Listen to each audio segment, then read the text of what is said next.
अध्याय 691 प्रकाश डोमेन का देवता बनाम स्टार डोमेन भाग 1। अभी अभी देखने वाले सभी शक्तिशाली लोग पूरी तरह आश्चर्यचकित थे।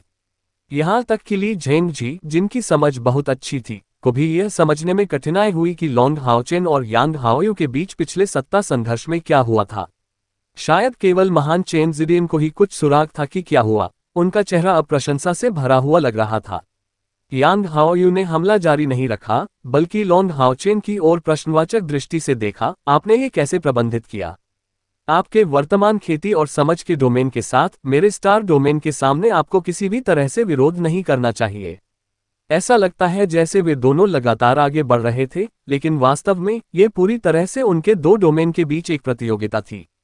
यांग हाओयू का हमला उसके डोमेन के माध्यम से था, जबकि लॉन्ग हाओचेन के पहले ब्लॉक ने दिव्य घोंघा शील्ड की शक्ति का उपयोग किया था, जबकि दूसरे ने अपने डोमेन की पूरी शक्ति का उपयोग किया था। बाद में जारी किए गए छोटे ब्लेड प्रक्षेपण के लिए भी यही सच था। और राक्षसों के इस संघर्ष में ये यांग हाओयू ही था जिसने अंततः पहला कदम पीछे लिया।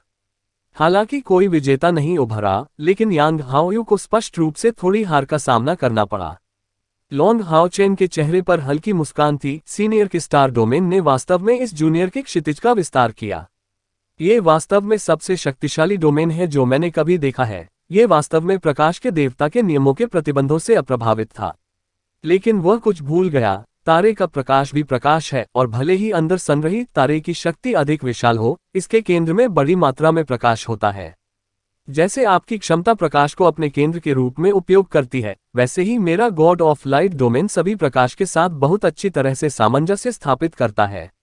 इसलिए मैंने केवल आपके डोमेन के भीतर प्रकाश का उपयोग अपनी शक्ति को आपके डोमेन से मुकाबला करने में सक्षम राज्य में बदलने के लिए किया, केवल इसका विरोध करने के लिए किया।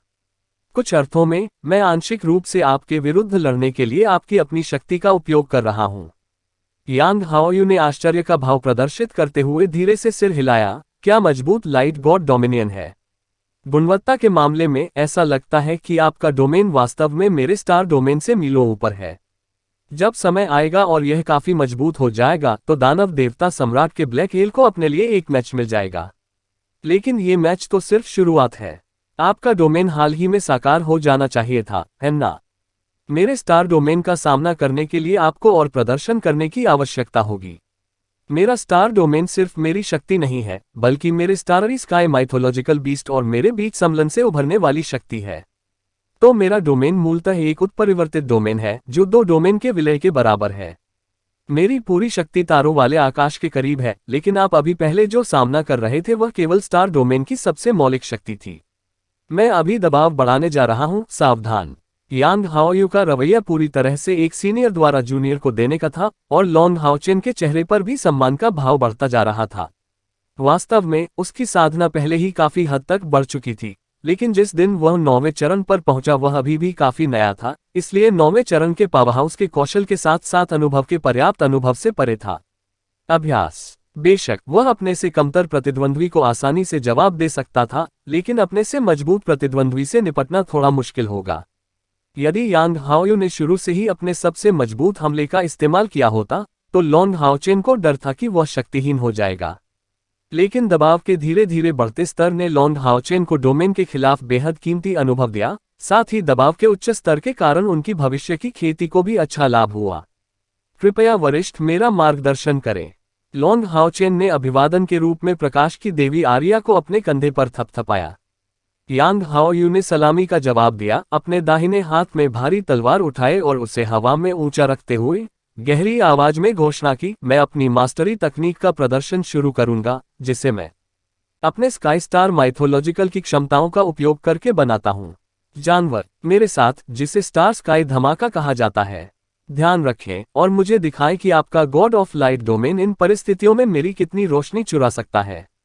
ऐसा कहते हुए यांग हाओयू ने अपने दाहिने हाथ में भारी तलवार एक तारे की ओर उठाए, और तुरंत वह तारा पूरी तरह से चमक उठा, जबकि अन्य तारों की रोशनी मंद हो गई। विचाराधीन तारे की एक सुनहरी पूंछ भी बढ़ गई, जो सीधे और उन्मत्त रूप से लॉन्ग हाओचेन की ओर दौड़ रही थी। तारों वाला आकाश विस्फोट। ये पहली बार था जब लॉन्ग हाओचेन ने ये नाम सुना था, लेकिन वह महारत तकनीकों के बारे में जानता था।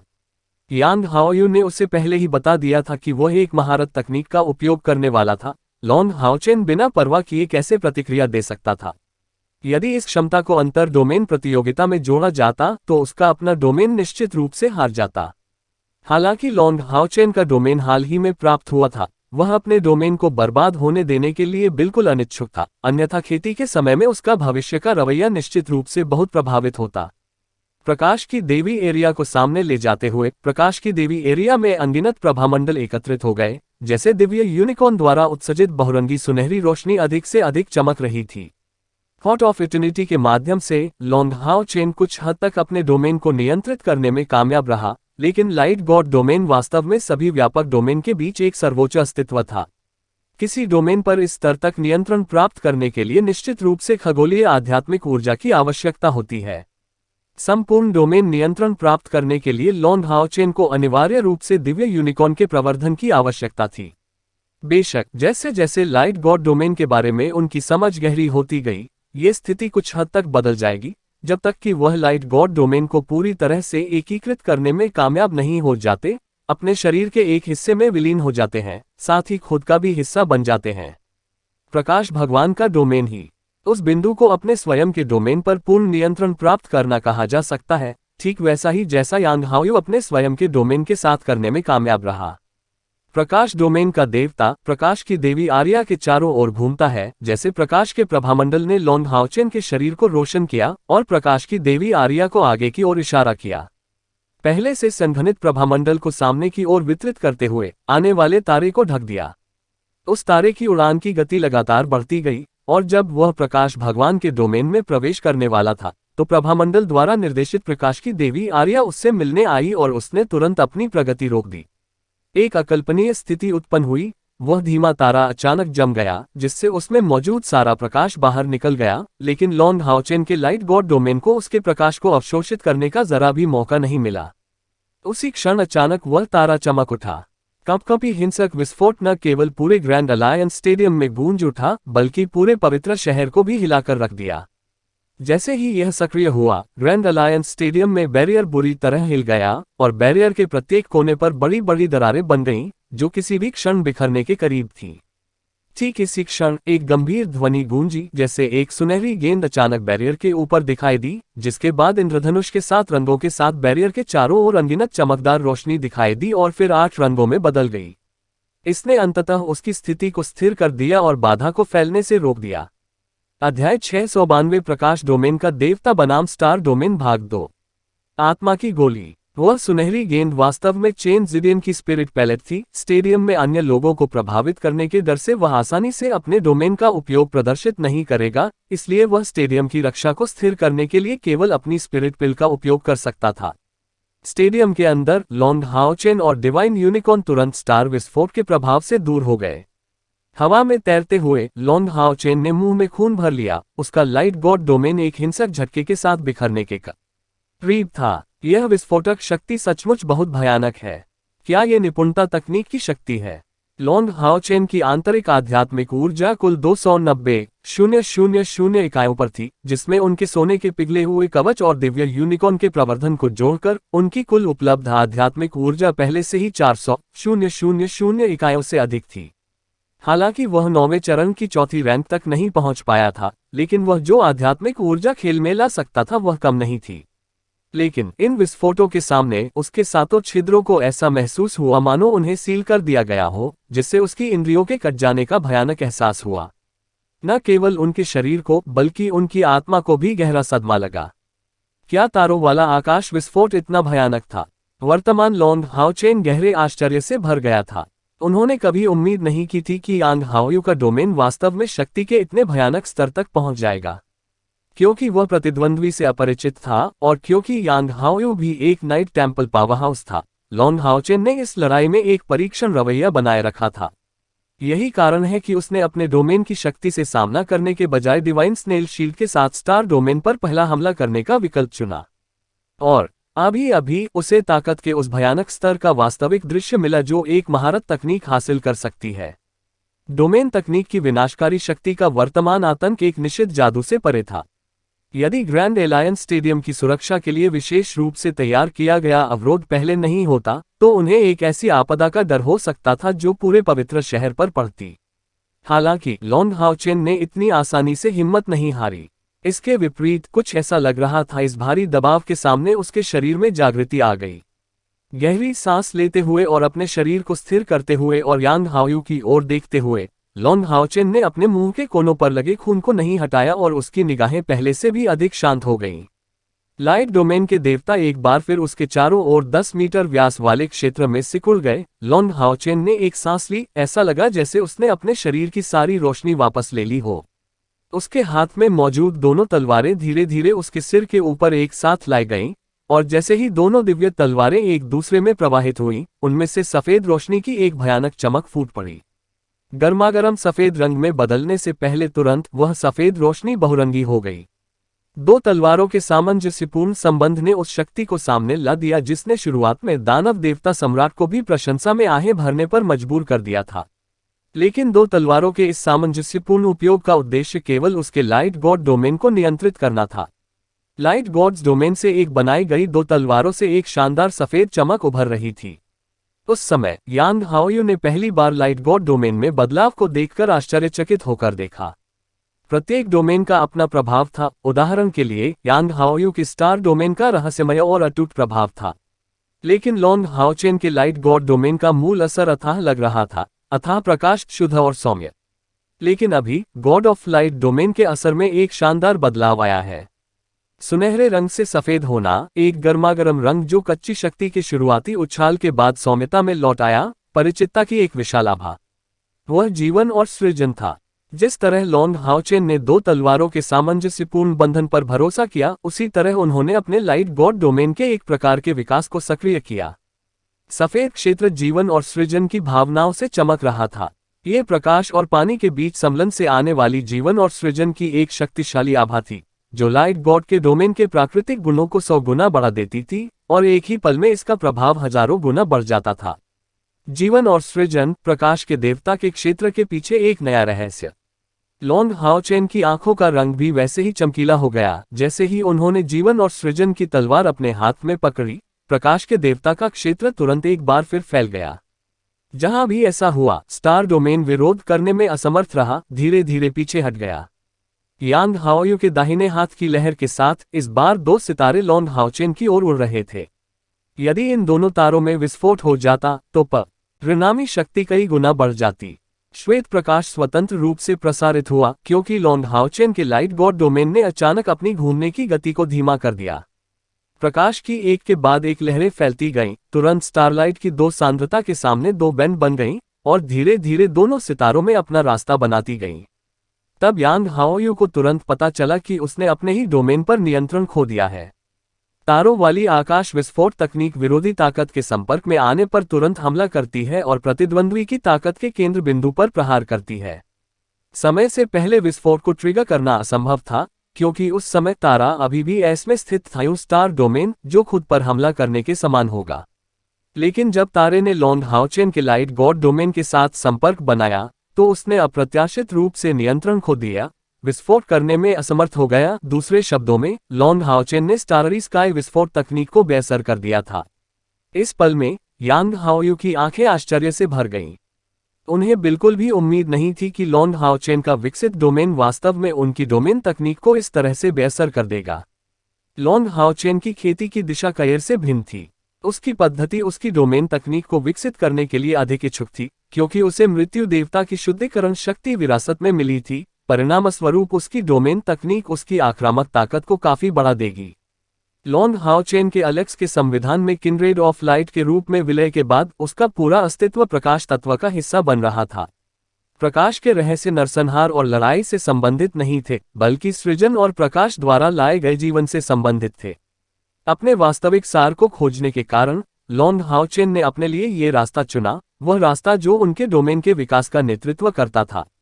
अभी वह गॉड ऑफ लाइट डोमेन के दूसरे रूप, उसके विकसित रूप का उपयोग कर रहा था। जीवन और सृजन हर चीज के इर्द गिर्द अपरिहार्य और आकस्मिक अवधारणाएं थीं। इन चीजों के बीच शानदार बदलावों और संबंधों के कारण प्रकाश की सीमा को पार करने वाली एक नई क्षमता का विकास हुआ। स्टाररी स्काई ब्लास्ट निश्चित रूप से शक्तिशाली था और लॉन्ग हाओचेन के लिए इसे रोकना असंभव था, लेकिन अपने विकसित लाइट गॉड डोमेन के माध्यम से उसके पास इस शक्ति को तोड़ने की क्षमता थी। और यहाँ तक कि स्टाररी स्काई ब्लास्ट के प्रभाव के तहत स्टार डोमेन को ढहने का कारण भी बना। जीवन और सृष्टि के नियम। यांग हाओयू को पता था कि वह इस जूनियर को कम आंक रहा था। अपने स्वयं के क्षेत्र के बारे में बाद वाले की समझ शायद अभी तक उतनी गहरी नहीं थी, लेकिन वह अभी भी एक जबरदस्त प्रतिभा थी जिसका प्रकाश के बारे में ज्ञान उनसे कहीं अधिक था। और अभी ये ज्ञान उसके डोमेन के साथ एकीकृत हो गया है, जिससे ये पूरी तरह से विकसित हो गया है। अध्याय 693 हाओयू 8 सिरों की संभावना भाग 1। यांग हाओयू की आंखें प्रशंसा से भर गईं। वह समझ गया कि यदि पर्याप्त समय दिया जाए तो ये युवक निश्चित ही उससे आगे निकल जाएगा। जीवन और सृजन की क्या शक्ति है। तो फिर मैं आपको अपने डोमेन से नवीनतम लड़ाई दिखाता हूं। ऐसा बोलते हुए यांग हाओयू ने आकाश की ओर इशारा करते हुए धीरे से अपना दाहिना हाथ उठाया। पहली बार उनका स्टार डोमेन अनुबंधित हुआ, लेकिन इस प्रक्रिया में उन्होंने सितारे बिखेरना जारी रखा। परिणामस्वरूप लॉन्ग हाओचेन का लाइट गॉड डोमेन तुरंत काफी हद तक विस्तारित हो गया। क्योंकि बिखरे हुए तारे भी अभी भी उससे भारी नुकसान पहुंचा सकते थे, उसका एकमात्र विकल्प इन तारों की शक्ति को धीरे धीरे बेअसर करना था। अनुबंधित डोमेन से कई सितारे यांग हाओयू में एकत्र हुए। उनका सुनहरा कवच मूल रूप से बहुत शानदार था, लेकिन एक के बाद एक तारे उतरने के बाद इसमें अतुलनीय चमक आ गई। आत्मा अवतार की महारत। ली झेंगजी आश्चर्य से भरे हुए पीछे चले गए, जिसके बाद उनके चेहरे पर एक उदासी छा गई। वह जानता था कि उसके और यांग हाओयू के बीच अभी भी कोई करीबी अंतर नहीं है। ली झेंगजी ने मंदिरों की इस महान सभा पर अपनी सबसे बड़ी उम्मीदें रखीं। चूंकि वह अभी अभी 9वें साधना चरण की चौथी श्रेणी को पार कर पाया था, उसकी आंतरिक आध्यात्मिक ऊर्जा 400,000 इकाइयों से अधिक हो गई थी। इतना ही नहीं, बल्कि उनके पास 2 शक्तिशाली महारत तकनीकें भी थीं। लेकिन यांग हाओयू द्वारा प्रदर्शित की गई क्षमता को देखने के बाद वह जानता था कि उसे इस प्रसिद्ध स्टाररी स्काई होली नाइट से दूर ले जाने वाला दुर्गम अंतर अभी भी मौजूद था। स्व अवतार निपुणता। वो 9वें चरण का 5वां हस्ताक्षर कौशल था, जो 9वें चरण के उच्च श्रेणी के पावरहाउस में उन्नयन का प्रतिनिधित्व करता था। इस समय डोमेन स्वयं यांग हाओयू था और यांग हाओयू भी उसका अपना डोमेन था। डोमेन और उसका क्षेत्र रक्षक एक ही इकाई बन गए। ये पहले से ही अमरता की एक सीमा थी। बेशक ये सच्ची अमरता नहीं थी, लेकिन स्व अवतार डोमेन दायरे तक पहुंचने पर एक मानव बिजलीगर का जीवनकाल 500 साल से अधिक बढ़ जाएगा। चेन जिडियन यह उपलब्धि हासिल करने में असफल रहे, लेकिन यांग हाओयू ने यह उपलब्धि हासिल की। लॉन्ग हाओचेन के लाइट गॉड डोमेन ने धीरे धीरे यांग हाओयू को सीमा में कवर कर लिया और यांग हाओयू ने अपने चेहरे पर एक फीकी मुस्कान दिखाई। उसका डोमेन पूरी तरह से उसके साथ विलय कर दिया गया था। ये लॉन्ग हाओचेन लाइट गॉड डोमेन के भीतर एक लड़ाई में बदल गया था। अपनी तलवारें लहराते हुए यांग हाओयू ने तुरंत उसके सामने का रास्ता अपनाया। यहाँ तक कि पहले से ही विकसित लाइट गॉड डोमेन को भी उनकी तलवारों के सामने काट दिया गया था, जिसने पारदर्शिता हासिल कर ली थी। उनके कवच की तरह स्टारलाइट के साथ टिमटिमाते हुए अंतहीन रात के आकाश को घेर लिया था। लाइट गॉड्स डोमेन द्वारा पूरी तरह से अजेय लॉन्ग हाओचेन की ओर जाने वाले रास्ते को भेदते हुए विचित्र स्टारलाइट क्रॉस तलवारें मारी गईं। क्रॉस्ड स्वॉर्ड स्ट्राइक बहुत धीमी गति से चली, लेकिन इसके भारी दबाव के कारण लॉन्ग हाओचेन के गोल्ड मोल्टेन आर्मर में कई चीखें हुईं, साथ ही गोल्ड मोल्टेन आर्मर पर अनगिनत दरारें दिखाई देने लगीं। यह महाकाव्य स्तर का कवच वास्तव में इस तरह का सामना करने में पूरी तरह से असमर्थ था। शक्ति का स्तर। दैवीय यूनिकॉर्न ने अपने पंख फैलाए, एक पीड़ादायक रूप प्रकट किया। उस भारी दबाव के तहत उसका सिर बलपूर्वक नीचे कर दिया गया और उसके सींग से बिखरी हुई पवित्र रोशनी कमजोर हो गई। यह दिव्य यूनिकॉर्न निश्चित रूप से स्टार किंग था, जो लॉन्ग हाओचेन की खेती के उत्थान के साथ विकसित हुआ। इसके पास अभी तक अपना स्वयं का डोमेन नहीं था और स्टार डोमेन के दमन के कारण इसका उपयोग कम हो गया था। यांग हाओयू के मुके ने पहले ही उसके डोमेन के अधिकांश हिस्से का उपयोग कर लिया था, जो एक तकनीक के सामान्य रूप में संकुचित हो गया था। क्रॉस तलवारों के इस प्रहार से यह कहा जा सकता है कि वे असंख्य तारों वाली आकाश विस्फोट तकनीकों की संचित शक्ति थे। यहाँ तक कि जीवन और सृजन की सीमा पर विकसित लाइट गॉड डोमेन भी संभवतः डोमेन शक्ति की इतनी उच्च सांद्रता को दूर नहीं कर सका। ये दोनों पक्षों की खेती में अंतर था, जो पहले से ही दोनों क्षेत्रों में गुणों के अंतर से आगे निकल गया था। डिंग। हल्की सी झंझनाहट के साथ लॉन्ग हाओचेन ने तुरंत अपने सोने के पिघले हुए कवच को त्यागने का फैसला किया, जो जमीन पर गिरने वाले एक सोने के फाउंडेशन बॉक्स में बदल गया, अन्यथा उसे अपूरणीय क्षति होती। कवच की सुरक्षा के बिना लॉन्ग हाओचेन की संकट स्थिति और भी अधिक स्पष्ट हो गई। महान शक्ति ने उसे जीवन की तलवार को भी छोड़ने में असमर्थ बना दिया। और सृजन आपके हाथ में। ये स्टाररी स्काई नाइट की असली शक्ति थी। कोई यह बता सकता है कि लड़ाई के पिछले पाठ्यक्रम की प्रक्रिया बस यांग हाओयू द्वारा ताकतवरों का विरोध करने में अपने अनुभव को बढ़ाने के लिए लॉन्ग हाओचेन को निर्देश देने की थी। यांग हाओयू की स्टारलाइट क्रॉस स्ट्राइक किसी भी चीज से तेज थी, सीधे लॉन्ग हाओचेन पर हमला कर रही थी, लेकिन दबाव बढ़ने के कारण हमले की गति अनजाने में तेजी से कम हो गई थी। दबाव में वृद्धि के साथ पलटाव और अधिक मजबूत होगा। लॉन्ग हाओचेन की खेती के साथ इस तरह के दबाव को झेलना शायद ही संभव होगा। यांग हाओयू अपनी अधिकांश ताकत के साथ लॉन्ग हाओचेन को आगे बढ़ने के लिए मजबूर करने की कोशिश कर रहा था। ऐसा व्यावहारिक अनुभव आपके भविष्य के लिए अवर्णनीय रूप से फायदेमंद होगा। इस विनाशकारी दबाव के सामने लॉन्ग हाओचेन का शरीर हवा में थोड़ा कांप रहा था, क्योंकि जीवन और सृजन की सामंजस्यपूर्ण तलवार ने ड्रैगन जैसे मंत्रों को बिखेर दिया था जो केवल ऊंचे और ऊंचे उठते रहे।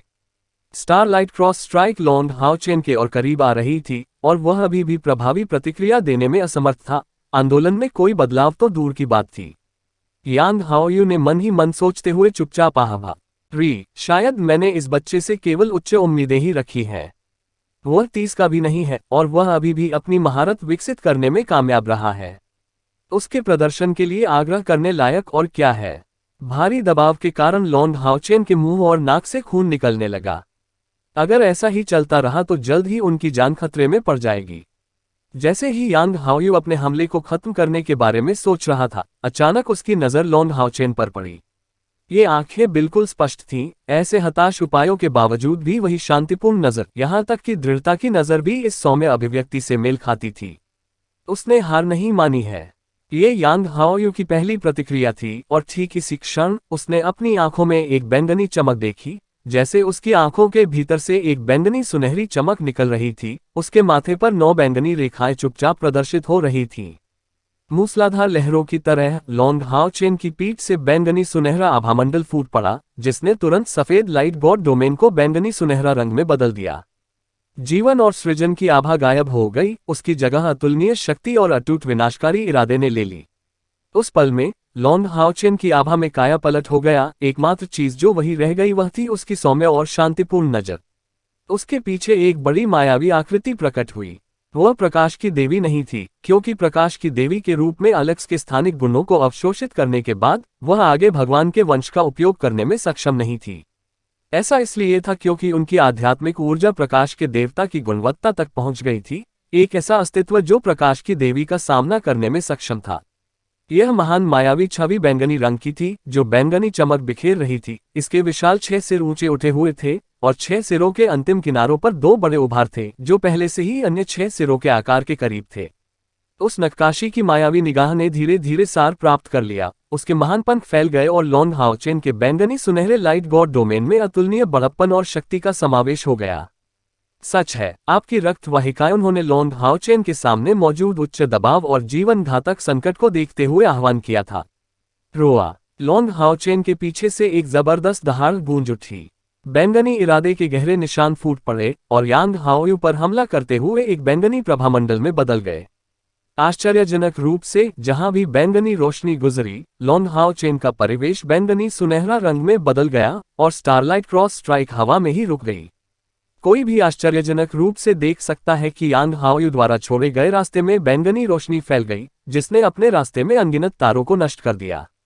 यांग हाओयू की तलवारें हिल गईं, उनकी स्टारलाइट सितारों के एक शानदार एटलस में बुन गई। लेकिन सारी तारों की रोशनी उस बैंगनी सुनहरे प्रभामंडल के सामने पूरी तरह से बेकार लग रही थी, क्योंकि वह सीधे बिखर गया था। जब उस बैंगनी रोशनी ने यांग हाओयू के साथ संपर्क बनाया, तो उसका शरीर तेजी से कांपने लगा और एक भ्रामक सुनहरा बादल उसके शरीर से अलग होकर विपरीत दिशा की ओर उड़ गया। लॉन्ग हाओचेन के हाथों में जीवन और निर्माण की तलवार अंततः आ गई, जिससे स्टारलाइट क्रॉस स्ट्राइक की शक्ति बहुत कम हो गई और एक शानदार गड़गड़ाहट के साथ पार की गई तलवारों को काट दिया गया। लॉन्ग हाओचेन ने आगे बढ़ने के लिए महान गति का लाभ उठाया। उसकी पीठ पर विशाल छवि उसके साथ विलय होकर शानदार बैंगनी सोने के कवच में बदल गई। लेकिन ये बैंगनी सुनहरा रंग बहुत जबरदस्त था। जिस क्षण वह लॉन्ग हाओचेन के शरीर से जुड़ा, दिव्य यूनिकॉर्न वास्तव में दूर फेंक दिया गया था। यह देखना कितना अजीब है कि दिव्य यूनिकॉर्न ने ऐसे समय में थोड़ा सा भी प्रतिरोध नहीं दिखाया। उसके पैरों के नीचे बना बहुरंगी हेक्साग्राम चुपचाप गायब हो गया और अगर कोई ध्यान से ध्यान दे तो पता चलेगा कि जिस क्षण वह विशाल बैंगनी आकृति दिखाई दी, यहां तक कि शीर्ष स्तर का दिव्य यूनिकॉर्न भी आतंक से भरा हुआ लग रहा था। लॉन्ग हाओचेन के शानदार बैंगनी सोने के कवच के विपरीत यांग हाओयू का तारों वाला आकाश कवच और दोहरी तलवारें वास्तव में दिखाई दी। बैंगनी प्रभामंडल की रिहाई के साथ पहले वाली गर्जना की आवाज ने वास्तव में तारों वाले आकाश पौराणिक जानवर के साथ उसके संपर्क को जबरन तोड़ दिया। यांग हाओयू अभी पूरी तरह से आश्चर्य से भर गया था। एक दूसरा विकास, वह वास्तव में दूसरा विकास था जो उसके क्षेत्र में हुआ था। यह असंभव था, यहां तक कि 9वें चरण के पावरहाउस के लिए भी उनके जैसा 5वां रैंक वाला यह उपलब्धि हासिल नहीं कर सका। केवल 6ठी या 7वीं रैंक पर ही संभवतः ऐसा किया जा सकता था। उसने भी अपने साथी की भावना को भांप लिया। उस बैंगनी प्रभामंडल ने अप्रत्याशित रूप से तारों वाले आकाश के पौराणिक जानवर में भय पैदा कर दिया, जिसे नंबर 1 तारों वाले आकाश प्रकार के पौराणिक जानवर के रूप में जाना जाता है। जब से उन्होंने स्टाररी स्काई माइथोलॉजिकल बीस्ट के साथ समझौता किया, यह पहली बार था जब उनके साथ ऐसा हुआ था। इस लड़ाई की शुरुआत से ही लॉन्ग हाओचेन लगातार दबाव में थे। दबाव अचानक कम होने के कारण उसने आक्रामकता शुरू करने के लिए गति का फायदा उठाया। अध्याय 694 हाओयू 8 प्रमुखों की संभावना भाग 2। अभी लाइट गॉड्स डोमेन एक असाधारण स्थिति में था, लेकिन यह वास्तव में दूसरा विकास नहीं था। जिस तरह लॉन्ग हाओचेन के शरीर पर कवच का निर्माण हुआ, वह हाओयू की शक्ति से आया था। 6 सिरों वाली वह बैंगनी आकृति कोई और नहीं बल्कि हाओयू ही थी जो ऐसा करना चाहती थी। एन लॉन्ग हाओचेन के साथ लगभग मर चुका था और 5 साल से अधिक समय तक छिपा रहा था। वह गहरा बैंगनी प्रभामंडल हाओयू की रक्त रेखा शक्ति थी। जैसे ही लॉन्ग हाओचेन की खेती 9वें चरण की दूसरी रैंक तक पहुंच गई, हाओयू ने भी काफी प्रगति की। बड़े पैमाने पर मात्रा में वृद्धि करते हुए अब ये 30 मीटर से अधिक लंबा हो गया है। उनके सभी तराजू चमचमाते नीलम की तरह थे, लेकिन वास्तव में उनकी साधना केवल 8वें चरण के शिखर तक पहुंची। लेकिन हाओयू का मूल्यांकन स्वाभाविक रूप से केवल ऐसे सरल कारकों के साथ नहीं किया जा सकता है। वे 2 बड़ी गांठें ऐसी लग रही थीं मानो वे किसी भी क्षण सिर बनाने वाली हों। 6 सिरों वाला हाओयू पहले से ही 8वें चरण के शिखर पर पहुंच रहा था। अगर उसे 8 सिर हासिल करने के लिए 2 और सिर बढ़ाने होते तो वह किस स्तर तक पहुंचता। यहां तक कि खुद लॉन्ग हाओचेन ने भी इसकी कल्पना करने की हिम्मत नहीं की। इसके अलावा हाओयू की अव्यक्त क्षमताओं के लगातार मजबूत होने के कारण लॉन्ग हाओचेन की अपनी उत्पत्ति के बारे में जिज्ञासा भी बढ़ती रही। हाओयू की रक्त शक्ति को ग्रहण करते हुए लॉन्ग हाओचेन ने भी अपने शरीर में हाओयू की रक्त शक्ति से आने वाली शक्ति की वृद्धि महसूस की। लाइट गॉड डोमेन, जो सामान्यतः सौम्य था, ने बड़प्पन और शक्ति प्राप्त की। जीवन और सृजन में तबाही और विनाश के कण जुड़ गए। ये दोनों चरम सीमाएं हाओयू की शक्तिशाली रक्त वाहिकाओं से निकलीं जो पूरी तरह से एकीकृत थीं।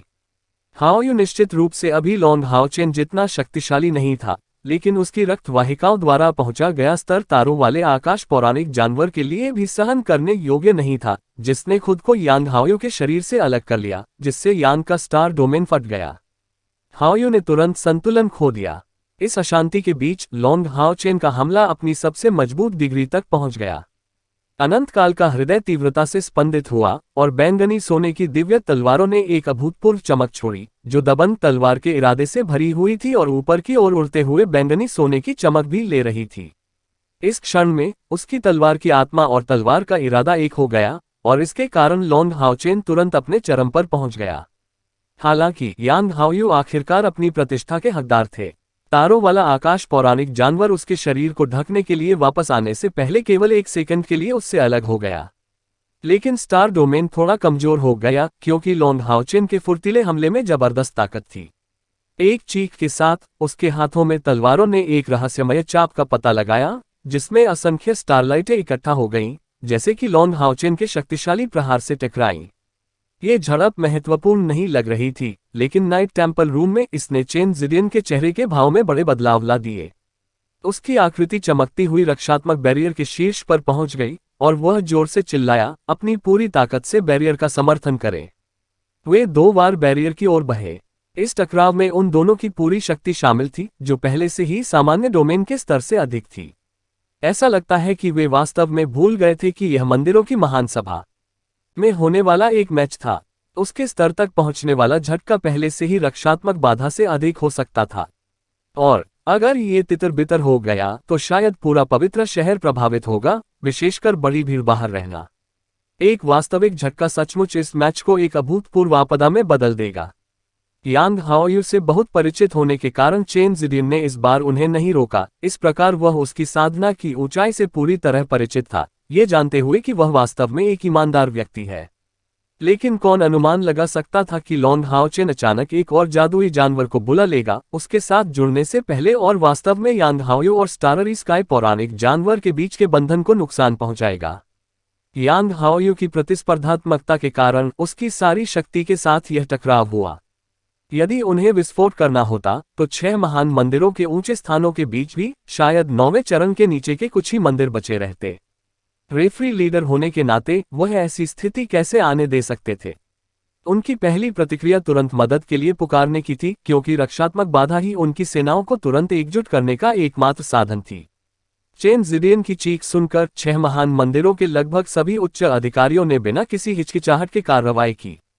ली झेंगजी प्रतिक्रिया देने वाले पहले व्यक्ति थे। उन्होंने अपनी आध्यात्मिक ऊर्जा को अंदर डालने के लिए अपने दोनों हाथों को बैरियर में दबाया।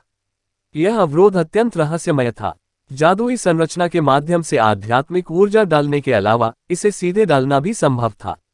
हालांकि इसका केवल लबादे के समान ही प्रवर्धन प्रभाव नहीं होगा।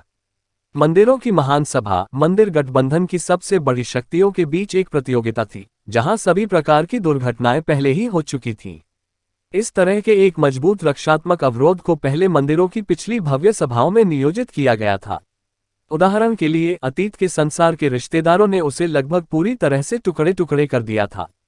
हालांकि ग्रैंड अलायंस स्टेडियम की रक्षात्मक बाधा एक बहुत बड़े क्षेत्र को कवर करती थी, लेकिन इसका समर्थन करने वाली जनशक्ति भी बहुत बड़ी थी।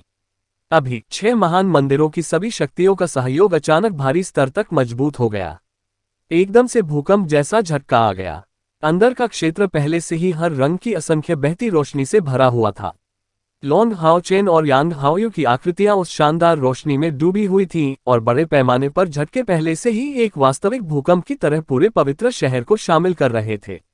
रक्षात्मक अवरोध गंभीर प्रहारों का सामना कर सकता था, क्योंकि इसे पकड़ने वाले सभी कमरों से उड़कर आए थे और कम से कम 8वें साधना चरण तक पहुंच गए थे। फिर भी वे महान दुर्घटना द्वारा एक के बाद एक उड़ते हुए भेजे गए। पूरा बैरियर बहुरंगी रोशनी से जगमगा उठा। हर कोई बैरियर के अंदर एक भयानक शक्ति को उभरता हुआ महसूस कर सकता था। इसे बाहर करने से विनाशकारी क्षति फैलेगी। रक्षात्मक अवरोध आध्यात्मिक ऊर्जा के प्रहार झेल सकता था, लेकिन कोई भी नीचे की सतह को कवर करने में सक्षम नहीं था। इसलिए अभी अभी यह नीचे से अलग होना शुरू हुआ, जिससे पूरा ग्रैंड अलायंस स्टेडियम हिंसक रूप से हिल गया। कुछ दरारें बनने लगीं। उसकी मंजिल पर ठीक इसी समय एक बहुरंगी सुनहरी रोशनी तुरंत हवा के बीच में आई। जैसे जैसे वह सुनहरी रोशनी बढ़ती गई, उसने ग्रैंड अलायंस स्टेडियम के पूरे फर्श को कवर कर लिया और फिर धीरे धीरे नीचे की ओर फैलते हुए पूरे ग्रैंड स्टेडियम को कवर करना शुरू कर दिया। पवित्र नगर का हिलना बंद हो गया या अंत में, लेकिन इस प्रकाश से हुई पर्याप्त क्षति के कारण छत पूरी तरह से गायब हो गई। वह एक शिवालय था जो हवा में घूमती सुनहरी रोशनी से टिमटिमा रहा था। इस शिवालय पर अनगिनत सुनहरे शिलालेख थे जो विभिन्न रंगों की चमक बिखेर रहे थे। वह 7 मंजिला शिवालय ग्रैंड अलायंस स्टेडियम की सतह के साथ साथ पूरे रक्षात्मक अवरोध को कवर करने के लिए काफी बड़ा लग रहा था। ग्रैंड अलायंस स्टेडियम के बाहर हर कोई पहले से ही काफी दहशत में था। प्रत्येक ट्रांसमिशन मैजिक क्रिस्टल को टुकड़ों में तोड़ दिया गया था और जनता आश्चर्यजनक भय से भर गई थी। सौभाग्य से वह भयानक भूकंप मानो किसी शक्तिशाली अजगर की दहाड़ की तरह बहुत ही कम समय तक जारी रहने के बाद गायब हो गया। ग्रैंड अलायंस स्टेडियम के बीच में खड़े हुए विशाल टॉवर को देखकर लोगों के बीच से तुरंत चीखें उठने लगीं। कैयर शांति से तैरती रही, अपना दाहिना हाथ उसके सामने हथेली फैलाए रखा। स्टेडियम के मध्य में ये सुखद उपस्थिति निस्संदेह अनंत काल की मीनार थी। वर्तमान टावर ऑफ इटर्निटी पहले से बिल्कुल अलग था। ये बहुत कम रहस्यमय लग रहा था, एक वास्तविक दिव्य उपकरण के करीब लग रहा था। हालांकि यह एक अति दिव्य उपकरण के स्तर तक नहीं पहुंच सका, लेकिन इसमें स्थानिक टेलीपोर्टेशन की क्षमता और इसके अतिरिक्त अधिशेष रक्षात्मक शक्ति थी। इससे पहले कि नेक्रोमैंसर सेंट अलेक्स ने उसे शुद्ध किया, उसने पहले ही कैयर को अपने स्वामी के रूप में पहचान लिया था। वह अभी कैयर के निपटान में एक स्थानिक टेलीपोर्टेशन क्षमता के साथ एक हमलावर और रक्षक के रूप में कार्य कर रही थी। कैयर टावर ऑफ इटर्निटी से हल्की चहचहाहट हुई जो धीरे धीरे शांत होने से पहले लंबे समय तक चली। जैसे ही उसका दाहिना हाथ अनंत काल के टॉवर की ओर लहराया गया, कय्यर की छाती से शानदार रोशनी चमकी। अनंत काल का टॉवर तेजी से सिकुड़ने से पहले 20 मीटर ऊपर की ओर उड़ गया और कय्यर के हाथों में आकर अंततः 25 मीटर लंबे जटिल सुनहरे रत्न में बदल गया, जो उसकी हथेली में वापस आ गया। कय्यर ने अपनी कलाई उठाई, शाश्वत मेलोडी उसकी छाती पर चमक रही थी, जैसे अनंत काल का टॉवर प्रकाश के अनगिनत धागों के रूप में एक निशान के बिना गायब हो गया और उसकी निगाहें अधीरता से स्टेडियम की दिशा की ओर चली गईं। अभी अभी स्टेडियम पहले से ही शांत हो गया था। अंत में बैरियर से कोई क्षति नहीं हुई और बैरियर को बनाए रखने के कर्तव्य के साथ 6 महान मंदिरों के उच्च अधिकारी एक एक करके एकत्र हुए, जिसमें कई लोग कय्यर की ओर देख रहे थे। टावर ऑफ इटर्निटी द्वारा पहले किए गए दमन के बिना, हालांकि यह पवित्र शहर के वास्तव में खुद को खतरे में डालने की हद तक नहीं होता, लेकिन ड्रैगन के हमले जैसी स्थिति ने निश्चित रूप से पवित्र शहर में बड़े पैमाने पर अव्यवस्था पैदा कर दी होती। स्टेडियम का मैदान ऐसा लग रहा था जैसे इसे जोता गया हो, पूरे मैदान को खोदा गया था और लॉन्ग हाओचेन और यांग हाओयू ने मिट्टी के केवल 2 अछूते टुकड़ों को पकड़ रखा था। लॉन्ग हाओचेन अपने शरीर को सहारा देने के लिए अपनी 2 भारी तलवारों का उपयोग करते हुए जमीन पर गिर गया। वह काफी पीला दिख रहा था और उसके मुंह के कोनों से खून के निशान बह रहे थे, लेकिन उसकी छाती पर एक शक्तिशाली प्रकाश चमकता हुआ स्पष्ट रूप से देखा जा सकता है, जो हृदय की अनंत काल की नाड़ी को बड़ी मात्रा में प्रकाश सार पुनर्प्राप्त करने का संकेत देता है। हालांकि यांग हाओयू अभी भी तैर रहा था, वह काफी खराब लग रहा था, उसके बाल पूरी तरह से अस्त व्यस्त थे और स्वर्ग कवच पहले ही गायब होकर उसमें दुर्घटनाग्रस्त हो गया। चेन जिडियन की सांसें फूल रही थीं, रक्षात्मक बाधा को बनाए रखने के लिए उसने बहुत अधिक ऊर्जा खर्च की थी। वे दोनों एक ही दिशा में देखते हुए चुपचाप हौंफने से खुद को नहीं रोक सके।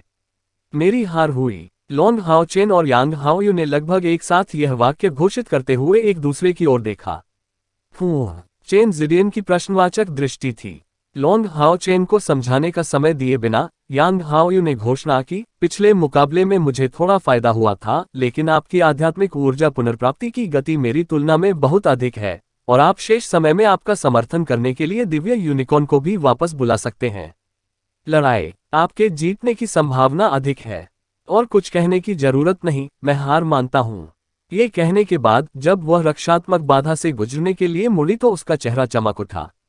लॉन्ग हाओचेन प्रशंसा से भरे दिखे। वह जानता था कि यांग हाओयू जानबूझकर काम कर रहा था।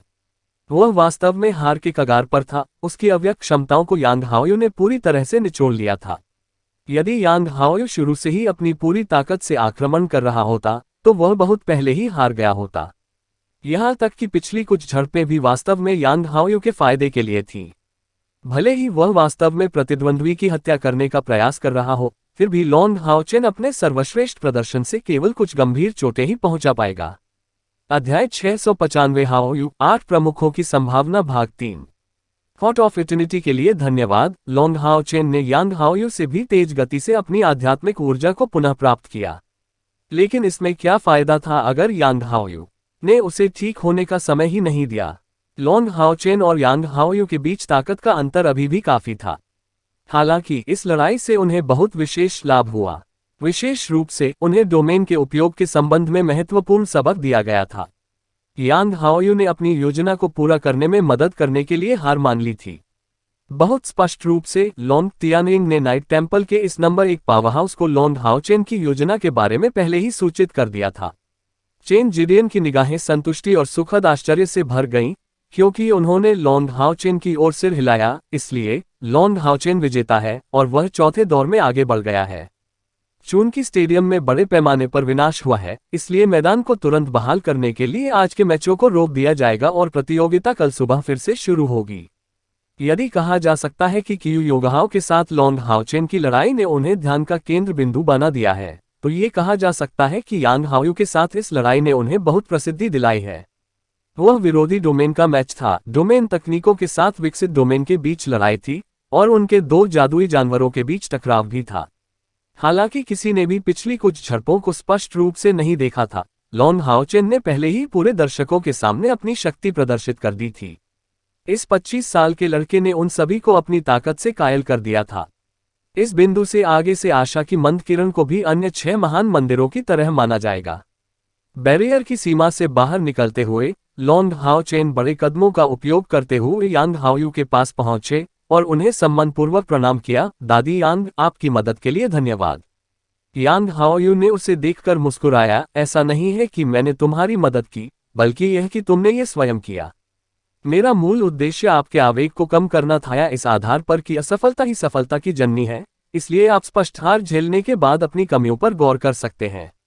लेकिन आप अपनी ताकत पर भरोसा करके मेरी सोच को उलटने में कामयाब रहे। मैंने अब तक जितने भी युवा देखे हैं उनमें आप सबसे प्रतिभाशाली हैं, फिर भी आप में अत्यधिक स्थिरता और अनुभव है जो आपकी उम्र के लिए अनुपयुक्त है। मैं नाइट का मंदिर छोड़ रहा हूं, जैसा कि संपूर्ण गठबंधन आपके लिए है। हम जैसे पुराने लोग आपकी तरफ से समर्थन करेंगे, इसलिए आप निश्चिंत हो सकते हैं। मैं वास्तव में आपको देखकर मानवता को उभरता हुआ देख सकता हूं, और इस अंधकार युग के समाप्त होने की संभावना भी देख सकता हूं। यदि तुम्हारे पास करने को और कुछ नहीं है तो मेरे साथ आओ। मुझे आपसे कुछ बातों पर चर्चा करनी है। हाँ, दादाजी यांग। लोंग हाओ चेन तुरंत सहमत हो गए। लोंग तियानिंग ने अपने कंधों को थपथपाते हुए यांग हाओयू को एक और मानक नाइट सलामी दी। यद्यपि ग्रैंड एलायंस सभा भारी अराजकता में बाधित हो गई थी, उनके पास बाहरी क्षति की देखभाल करने के लिए पर्याप्त से अधिक जनशक्ति थी, जबकि कई एलायंस कारीगरों को मरम्मत के लिए नियुक्त किया गया था। यांग हाओयू शांतिपूर्वक लोंग हाओ चेन को स्टेडियम से बाहर ले गए। उसकी खेती के साथ किसी का ध्यान नहीं जाना आसान नहीं हो सकता। अलायंस मुख्यालय से न आकर यांग हाओयू लोंग हाओ चेन को एक परिचित स्थान डेमनहंट स्क्वाड क्वेस्ट टावर में ले आए। मंदिरों की विशाल सभा के कारण ये स्थान पूर्णतया खाली था। यांग हाओयू को पहचानते हुए कर्मचारियों ने एक भी सवाल नहीं उठाया और उसे टावर की सबसे ऊपरी मंजिल पर जाने दिया। यांग हाओयू के नेतृत्व में लोंग हाओ चेन उसके साथ टावर की 7वीं मंजिल पर पहुंचे, एक ऐसी जगह जहां वह पहले नहीं गया था। छठी मंजिल का उपयोग दानव हंट स्क्वाड के मिशन की घोषणाओं के लिए किया गया था, और यह 7वीं मंजिल एक ऐसी जगह थी जहां केवल शीर्षक वाले दानव हंट दस्ते ही मिशन तक पहुंचने और लेने के लिए योग्य थे। हालांकि लोंग हाओ चेन पहले से ही टाइटल डेमन हंट स्क्वाड के कप्तान थे, लेकिन वह पहली बार यहां आए थे। आगमन पर उन्हें आश्चर्य हुआ कि इस 7वीं मंजिल पर एक और व्यक्ति उनका इंतजार कर रहा था। सीनियर चेन, क्या आप भी यहाँ हैं? लोंग हाओ चेन ने उससे पूछा। वह टेम्पल्स की प्रसिद्ध ग्रैंड गैदरिंग के रेफरी लीडर चेन जिडियन को देखकर आश्चर्यचकित हो गया। चेन जिडियन ने हंसते हुए कहा, पुराना दोस्त यांग जाने से पहले मुझे चुलबुली आंखें दे रहा है। मैं कैसे नहीं आ सकता था? यांग हाओयू ने अप्रसन्नता से उत्तर दिया, जब आप पहले से ही इतने बूढ़े हैं तो आपकी गरिमा में इतनी कमी कैसे हो सकती है? बूढ़े चेन, युवाओं के सामने अपनी बातों पर ध्यान दें। चेन जिडियन हंसे, आप क्या चाहते हैं कि मैं ध्यान दूं? मैं बिल्कुल वैसा ही हूं। अथवा उसके आधार पर आप मुझे आयु की दृष्टि से महान पूर्वज कहें। वाह हाओ चेन, आपके प्रदर्शन ने आज मुझे आपके प्रति सम्मान का एक नया स्तर दिया। लोंग हाओ चेन का चेहरा लाल हो गया, मैं वास्तव में हार गया हूं। दादाजी यांग ने मुझे केवल जानबूझकर जीतने दिया। दादाजी यांग और मेरे बीच अभी भी एक बड़ा अंतर है।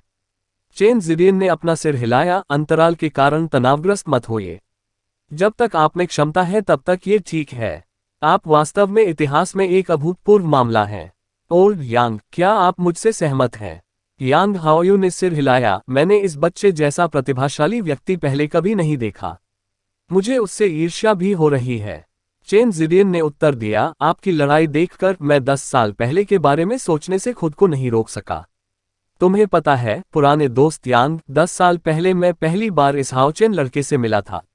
मैं केवल 15 वर्ष का था, लेकिन मुझे इसके बारे में पता चला उस समय उनके उपहारों की। मैंने उनसे कहा कि उन्हें मेरी विरासत लेने के लिए दानव देवता कातिलों की उपाधि प्राप्त करने के लिए अपना सर्वश्रेष्ठ प्रयास करना चाहिए। यांग हाओयू खुद को भावनाओं से घिरा हुआ महसूस करने से नहीं रोक सका। Good I. चेन जिडियन हंसे, मैंने हमेशा माना है कि डेमन गॉड स्लेयर्स सबसे प्रसिद्ध थे, लेकिन क्या आप जानते हैं कि उन्होंने मुझे कैसे जवाब दिया? यांग हाओयू की नज़र भ्रमित थी। क्या ऐसा हो सकता है कि उसने अस्वीकार कर दिया हो? चेन जिडियन ने मुस्कुराते हुए जारी रखा, बेशक उन्होंने इनकार कर दिया। उन्होंने मुझसे कहा कि अगर वे वास्तव में एक दिन डेमन हंट स्क्वाड बन जाते हैं तो वे डेमन गॉड स्लेयर नहीं बल्कि आशा की मंदकिरण कहलाना चाहते हैं। मैं 300 से अधिक वर्षों से जीवित हूं, लेकिन मैंने कभी नहीं सोचा था कि एक दिन 15 साल का लड़का मुझे आश्चर्यचकित कर देगा।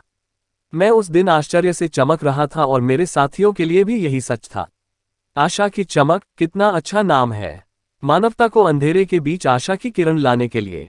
उन 10 वर्षों में आपने जो अनुभव किया है उसमें से मैंने कुछ भी नहीं देखा है, लेकिन मैं देख सकता हूं कि इसका फल मिला है। सबसे पहले हमारा जीवन 5 साल पहले खत्म हो जाना चाहिए था, क्योंकि इंसान अपनी नियति के खिलाफ नहीं जा सकता। लेकिन पवित्र युद्ध की शुरुआत के साथ उन्होंने हमें गुप्त तरीकों से खुद को जीवित रखने के अलावा कोई विकल्प नहीं छोड़ा, और 5 साल बीत जाने के बाद मैं आखिरकार आशा, योग्य उत्तराधिकारी, वास्तव में योग्य उत्तराधिकारी देख सकता हूं। वास्तव में चेन जिडियन राक्षस क्षेत्र से लॉन्ड हाउचेन के समूह का पीछा कर रहा था। इसके बारे में बोलते हुए ये वास्तव में भयानक स्वर की इच्छा थी कि वे शुरू में दानव देवता सम्राट के जाल में फंस गए थे। Demon god slayers demon hunt squad पूरे समय मोडू शहर में छिपा रहा था, और उस वर्ष लॉन्ड हाउचेन के समूह ने राजधानी शहर में ऐसा कदम उठाया था। यदि दानव भगवान के हत्यारे मौजूद होते तो वे निश्चित रूप से तुरंत उनके बचाव में आते। लेकिन जब लॉन्ग हाउचेन का समूह प्रवेश कर रहा था, तब दानव देवता हत्यारे अपने जीवन के अंत पर थे, इसलिए टीम अपने जीवन को लंबा करने के लिए एक गुप्त विधि की खोज करने के लिए अस्थायी रूप से मोडू से हट गई थी। फिर लॉन्ग हाउचेन ने डेमन गॉड स्लेयर्स के नेता चेन जिडियन से मिलने की उम्मीद न करते हुए मोडू सिटी में डेमन हंट स्क्वाड के संपर्क सिग्नल का इस्तेमाल किया, और वहां लॉन्ग हाउचेन को इन पिछले वर्षों के दौरान महाद्वीप पर हुए कई परिवर्तनों के बारे में पता चला, साथ ही आयोजित होने वाले मंदिरों की भव्य बैठक के बारे में भी खबर मिली। चेन जिडियन ने लॉन्ग हाउचेन के समूह का अनुसरण किया था और लॉन्ग हाउचेन को बाद में चर्चा करने का निर्णय लेने की सलाह दी थी कि उन्हें केवल एक ही लक्ष्य के साथ मंदिरों की भव्य सभा में सीधे भाग लेना चाहिए, मंदिर गठबंधन की वर्तमान बिखरी हुई स्थिति को समाप्त करना। चेन जिडियन को अपने जीवन के अंत के बारे में बात करते हुए सुनकर लॉन्ग हाउचेन की अभिव्यक्ति अनजाने में गहरी हो गई। उसने चुपचाप अपना सिर नीचे कर लिया। यांग हाओयू ने मुस्कुराते हुए उत्तर दिया, ऐसा महसूस करने की कोई आवश्यकता नहीं है, हाओचेन। यदि आप बूढ़े चेन के जाने से पहले अंधकार युग को तोड़ने की आशा दिखा सकते हैं, तो मुझे लगता है कि वह मुस्कुराहट के साथ जाने में सक्षम होगा। चेन जिडियन ने उज्ज्वल दृष्टि से सिर हिलाया, बिल्कुल। ओल्ड यांग, आपने इस जूनियर को किसी उद्देश्य से यहां बुलाया होगा। बात करना, निर्देशित करना, यांग हाओयू ने जवाब दिया। मूल रूप से जब तियानिंग ने उन्हें टेम्पल एलायंस के नेता के रूप में लेने के बारे में उल्लेख किया और कहा कि एक नया गठबंधन स्थापित करने का समय आ गया है, तब भी मुझे संदेह था। लेकिन आज के मैच में मुझे पुरजोर तरीके से मनाया गया और मैंने पूरे दिल से समर्थन करने का फैसला किया है। गठबंधन बहुत अधिक फैल गया था, लेकिन पवित्र युद्ध की समाप्ति के साथ अंततः शुरुआत करने के लिए सबसे अच्छी जगह आ गई। मुझे लगता है कि अन्य सभी मंदिरों ने आज का मैच स्पष्ट रूप से देखा। ओल्ड चेन, क्या आपको लगता है कि हमें अधिक समय बर्बाद करने से बचने के लिए मंदिरों की भव्य सभा को तुरंत समाप्त कर देना चाहिए? चेन जिडियन ने अपना सिर हिलाया, ऐसा नहीं किया जाएगा। मंदिरों का भव्य आयोजन कोई छोटी बात नहीं है, और इन युवाओं के लिए यह एक महत्वपूर्ण अनुभव भी है। आइए प्रतिस्पर्धा जारी रखें। या क्या ऐसा हो सकता है कि आप लॉन्ग हाओचेन में विश्वास नहीं करते? भले ही वहली झेंगजी को 1 बनाम 1 में नहीं हरा सके, मुझे पूरा विश्वास है कि अगली टीम प्रतियोगिता में उसका परिणाम होगा, यांग हाओयू ने कहा। उस स्थिति में चलिए जारी रखते हैं। हाओचेन, मैंने वास्तव में आपको एक और मामले के बारे में चेतावनी देने के लिए यहां बुलाया है।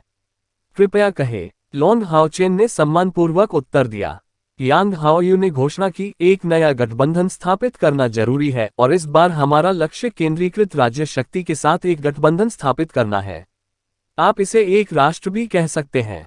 आपकी वर्तमान ताकत पहले से ही काफी है, लेकिन आप में अभी भी एक महत्वपूर्ण चीज की कमी है, एक दिव्य सिंहासन। दिव्य सिंहासन शब्द सुनकर लॉन्ग हाओचेन हिले बिना नहीं रह सका। उसे अभी भी अच्छी तरह याद है जब उसने पहली बार अपने पिता द्वारा दिव्य सिंहासन का उपयोग करते हुए आश्चर्यचकित होकर देखा था। कयामत और वध के दिव्य सिंहासन ने उस पर बहुत गहरी छाप छोड़ी थी, जिससे उसे उस समय एक दिन दिव्य शूरवीर बनने की लालसा हुई। अध्याय 696 हाओयू, अस्तित्व में पहला दानव भगवान, भाग 1। आप डिवाइन थ्रोन्स टेस्ट कब देने की योजना बना रहे हैं? यांग हाओयू ने गंभीरता से पूछा। लॉन्ग हाओचेन ने उत्तर दिया, मंदिरों की भव्य सभा समाप्त होने के बाद पहली चीज जो मैं करने की योजना बना रहा हूं वह दिव्य सिंहासन परीक्षण लेने के लिए हमारे नाइट मंदिर में वापस आना है। लेकिन ये सिर्फ मैं ही नहीं हूं, हान यू और झांग फैन भी आएंगे। चूंकि वे 9वीं सीढ़ी पार कर चुके हैं, इसलिए उनके पास ये योग्यता होनी चाहिए। यांग हाओयू ने सिर हिलाया, सचमुच वे सभी योग्य हैं।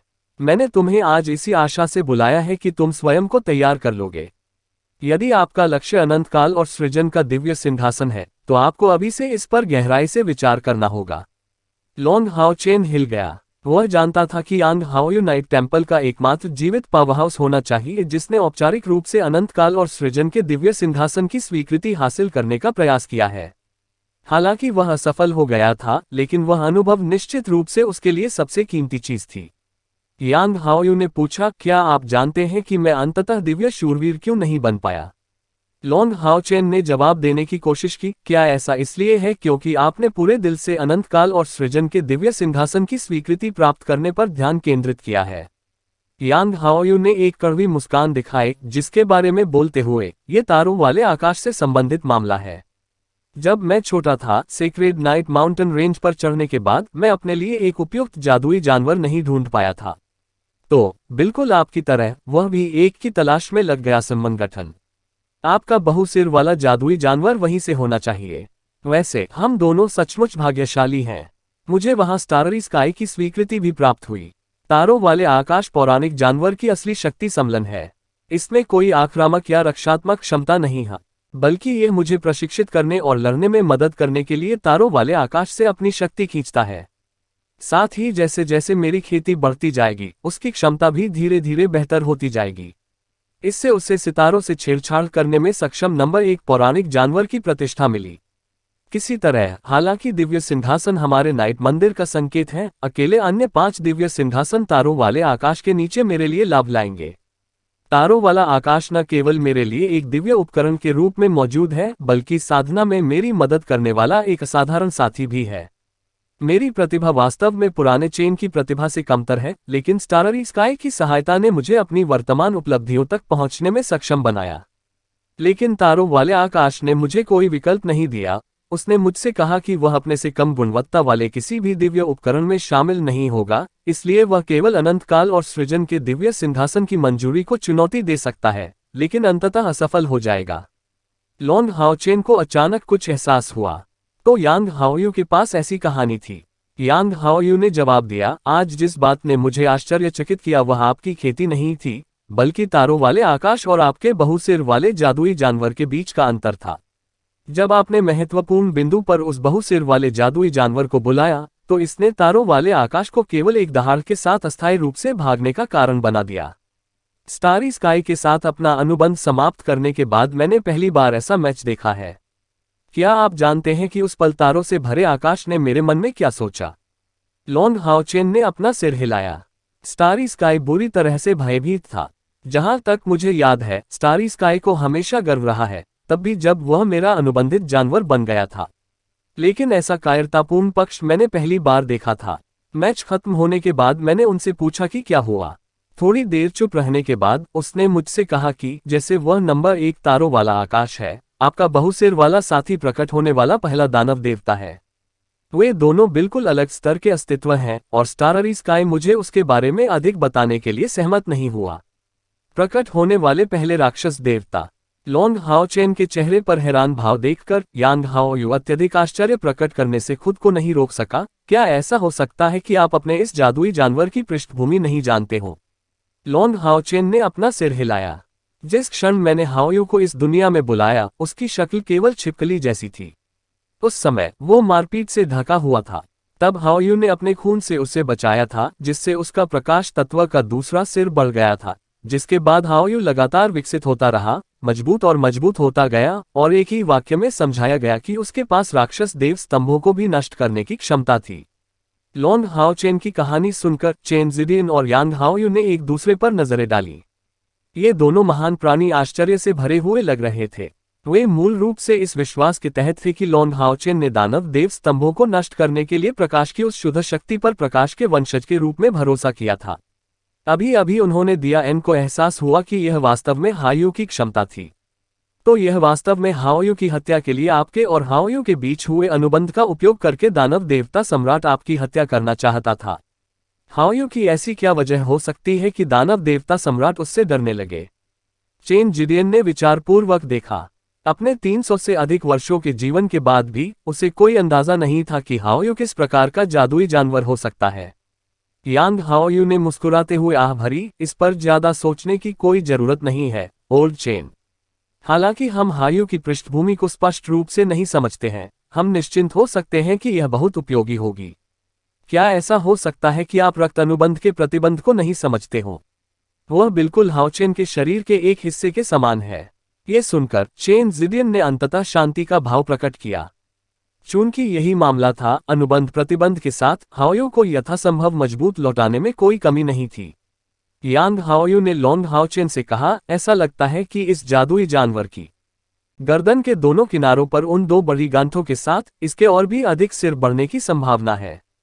6 सिरों के साथ वह पहले से ही 8वें चरण के शिखर पर है, इसलिए एक बार जब वह विकसित हो जाएगा तो क्या उसकी ताकत अकल्पनीय रूप से नहीं बढ़ जाएगी। जब तक उसकी खेती 9वीं रैंक के तीसरे के आसपास पहुंचती है, तब तक उसके पास निश्चित रूप से महारत हासिल होगी। और फिर उसके आपके साथ जुड़ने से मैं पूरी तरह से आपका प्रतिद्वंद्वी नहीं रह जाऊंगा, जिससे आप उस समय गठबंधन के सच्चे नंबर 1 पावरहाउस बन जाएंगे। हाओचेन, आप मामले को आगे बढ़ाने की कोशिश करते हैं और उसके ब्रेकअप को हासिल करने में उसकी मदद करते हैं। लॉन्ग हाओचेन ने सिर हिलाया। वास्तव में 4 वर्षों की इस अवधि में हाओयू न केवल अपनी सभी चोटों से उबर गई थी, बल्कि उसकी ताकत ने भी बड़ी छलांग लगाई थी।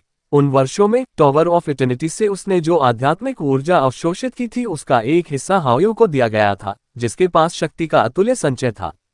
चूंकि उसका संचय पर्याप्त था, वह पहले से ही किसी भी समय तोड़ सकता था। लेकिन हाओयू ने उसे मानसिक संचार द्वारा बताया कि यह सफलता संभवतः उसके दायरे में सबसे मजबूत अस्तित्व को आकर्षित करेगी।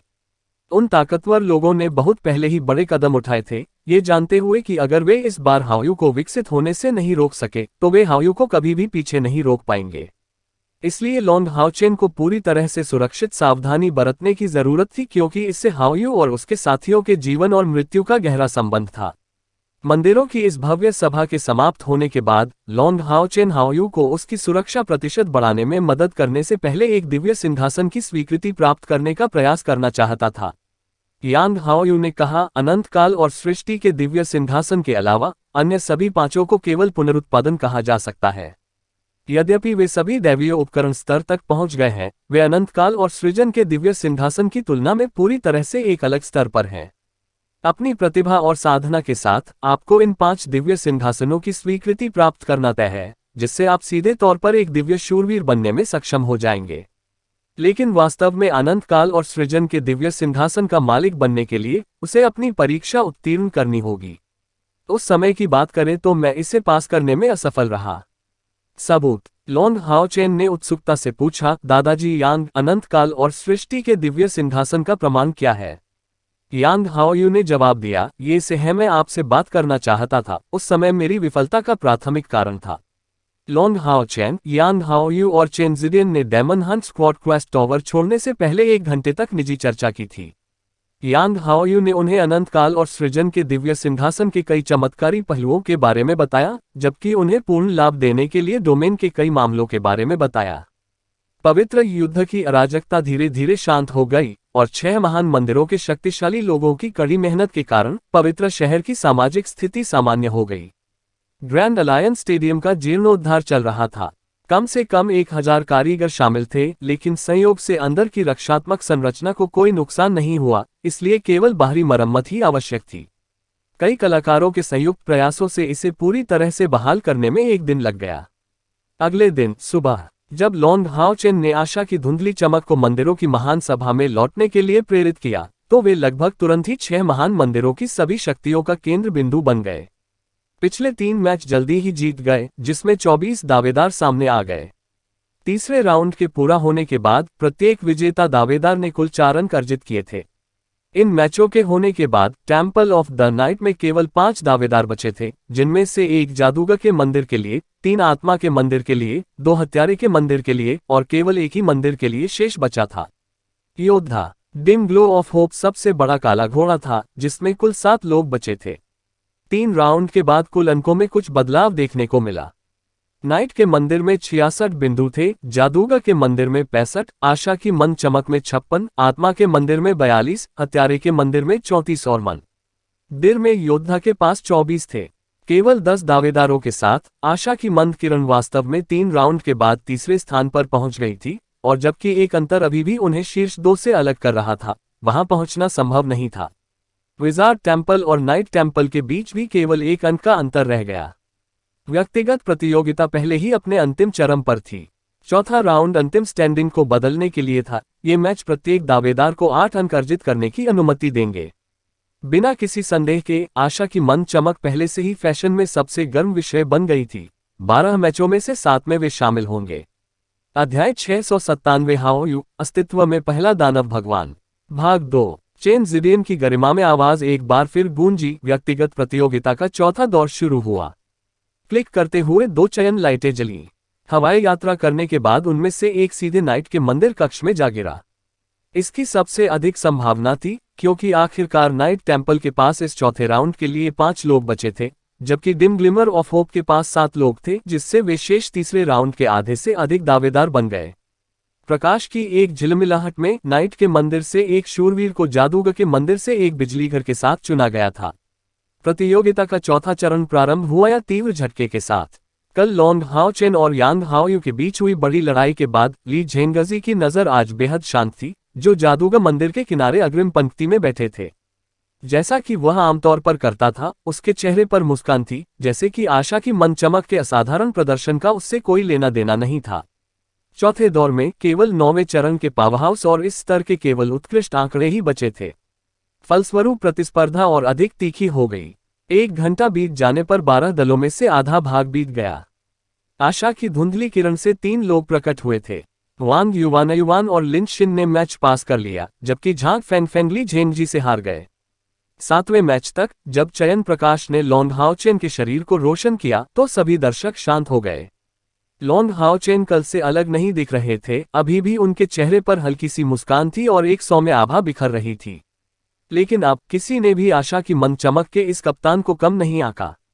लॉन्ग हाओ चेन के खिलाफ अपने मैच से पहले यांग हाओयू बहुत अच्छी तरह से ज्ञात नहीं थे, लेकिन डोमेन संघर्ष के बाद यांग हाओयू की पहचान तेजी से कानों कान फैल गई।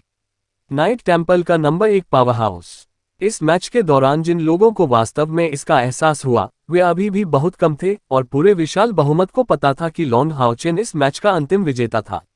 नाइट टेम्पल और वॉरियर टेम्पल के नंबर 1 पावरहाउस को लगातार हराने वाले टाइटल डेमन हंट स्क्वाड के ऐसे युवा कप्तान के लिए लॉन्ग हाओ चेन और फैंट ग्लो ऑफ होप पहले से ही ध्यान का मुख्य लक्ष्य बन गए थे। 6 महान मंदिरों का वैभव पहले से ही उनके सशक्त प्रदर्शन से चकाचौंध हो गया था। 7वें मैच के लिए लॉन्ग हाओ चेन ने एक बार फिर मंच पर प्रवेश किया। लेकिन आश्चर्यजनक रूप से किसी को आश्चर्य होगा कि क्या इसे स्वर्ग की इच्छा या वास्तव में भयानक भाग्य कहा जा सकता है, क्योंकि इस बार उसे एक अन्य डोमेन क्षेत्ररक्षक का सामना करना पड़ा, जो टेम्पल एलायंस के सबसे प्रसिद्ध पावरहाउस में से एक की तरह था, आत्मा का नेता, मंदिर और जानवर सम्राट डोमेन के मालिक चेन होंग्यू। ये देखकर कि उसे अपने प्रतिद्वंद्वी के रूप में लॉन्ग हाओ चेन मिल गया है, चेन होंग्यू थोड़ा कांपने से खुद को नहीं रोक सका। एकमात्र व्यक्ति जिसके साथ वह निपटने के लिए सबसे अधिक अनिच्छुक था, वह वास्तव में लॉन्ग हाओ चेन था। लॉन्ग हाओ चेन और यांग हाओयू के बीच लड़ाई में वह पहले ही समझ गया था कि यांग हाओयू की खेती और उसकी खेती के बीच काफी अंतर था। हालांकि लॉन्ग हाओ चेन की जीत को मामूली कहा जा सकता है, लेकिन तथ्य यह है कि वह ऐसी स्थिति में भी अपनी जीत बनाए रखने में कामयाब रहे, यह इस युवा व्यक्ति के प्रभुत्व के पर्याप्त सबूत से कहीं अधिक था। अपने आखिरी टकराव के 5 साल से भी कम समय में वह पहले से ही एक डोमेन असर पावरहाउस बन गया था। उनसे हारना निश्चित रूप से चेहरे पर एक बड़ी क्षति होगी, लेकिन इतने युवा व्यक्ति के खिलाफ जीतना भी गौरवपूर्ण नहीं होगा।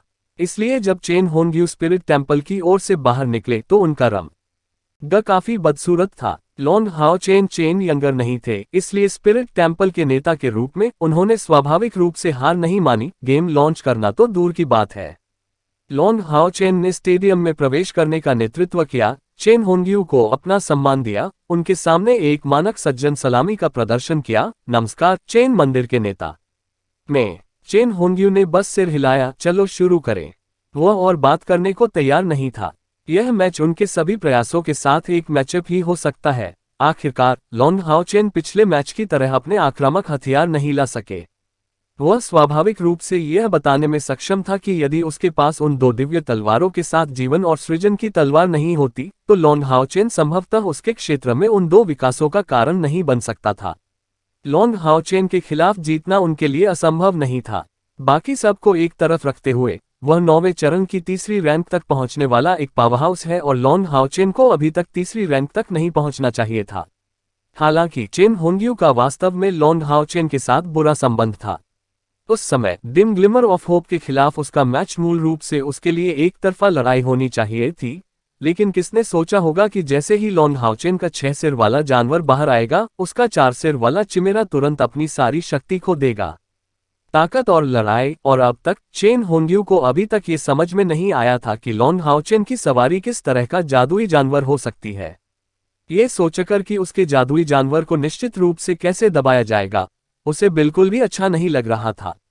हालांकि इस मैच में उसके पास अपने डोमेन को दबाने के लिए चेन यंग रा नहीं थी, इसलिए उसका बीस्ट एम्परर डोमेन अपनी पूरी शक्ति प्रदर्शित करने में सक्षम था।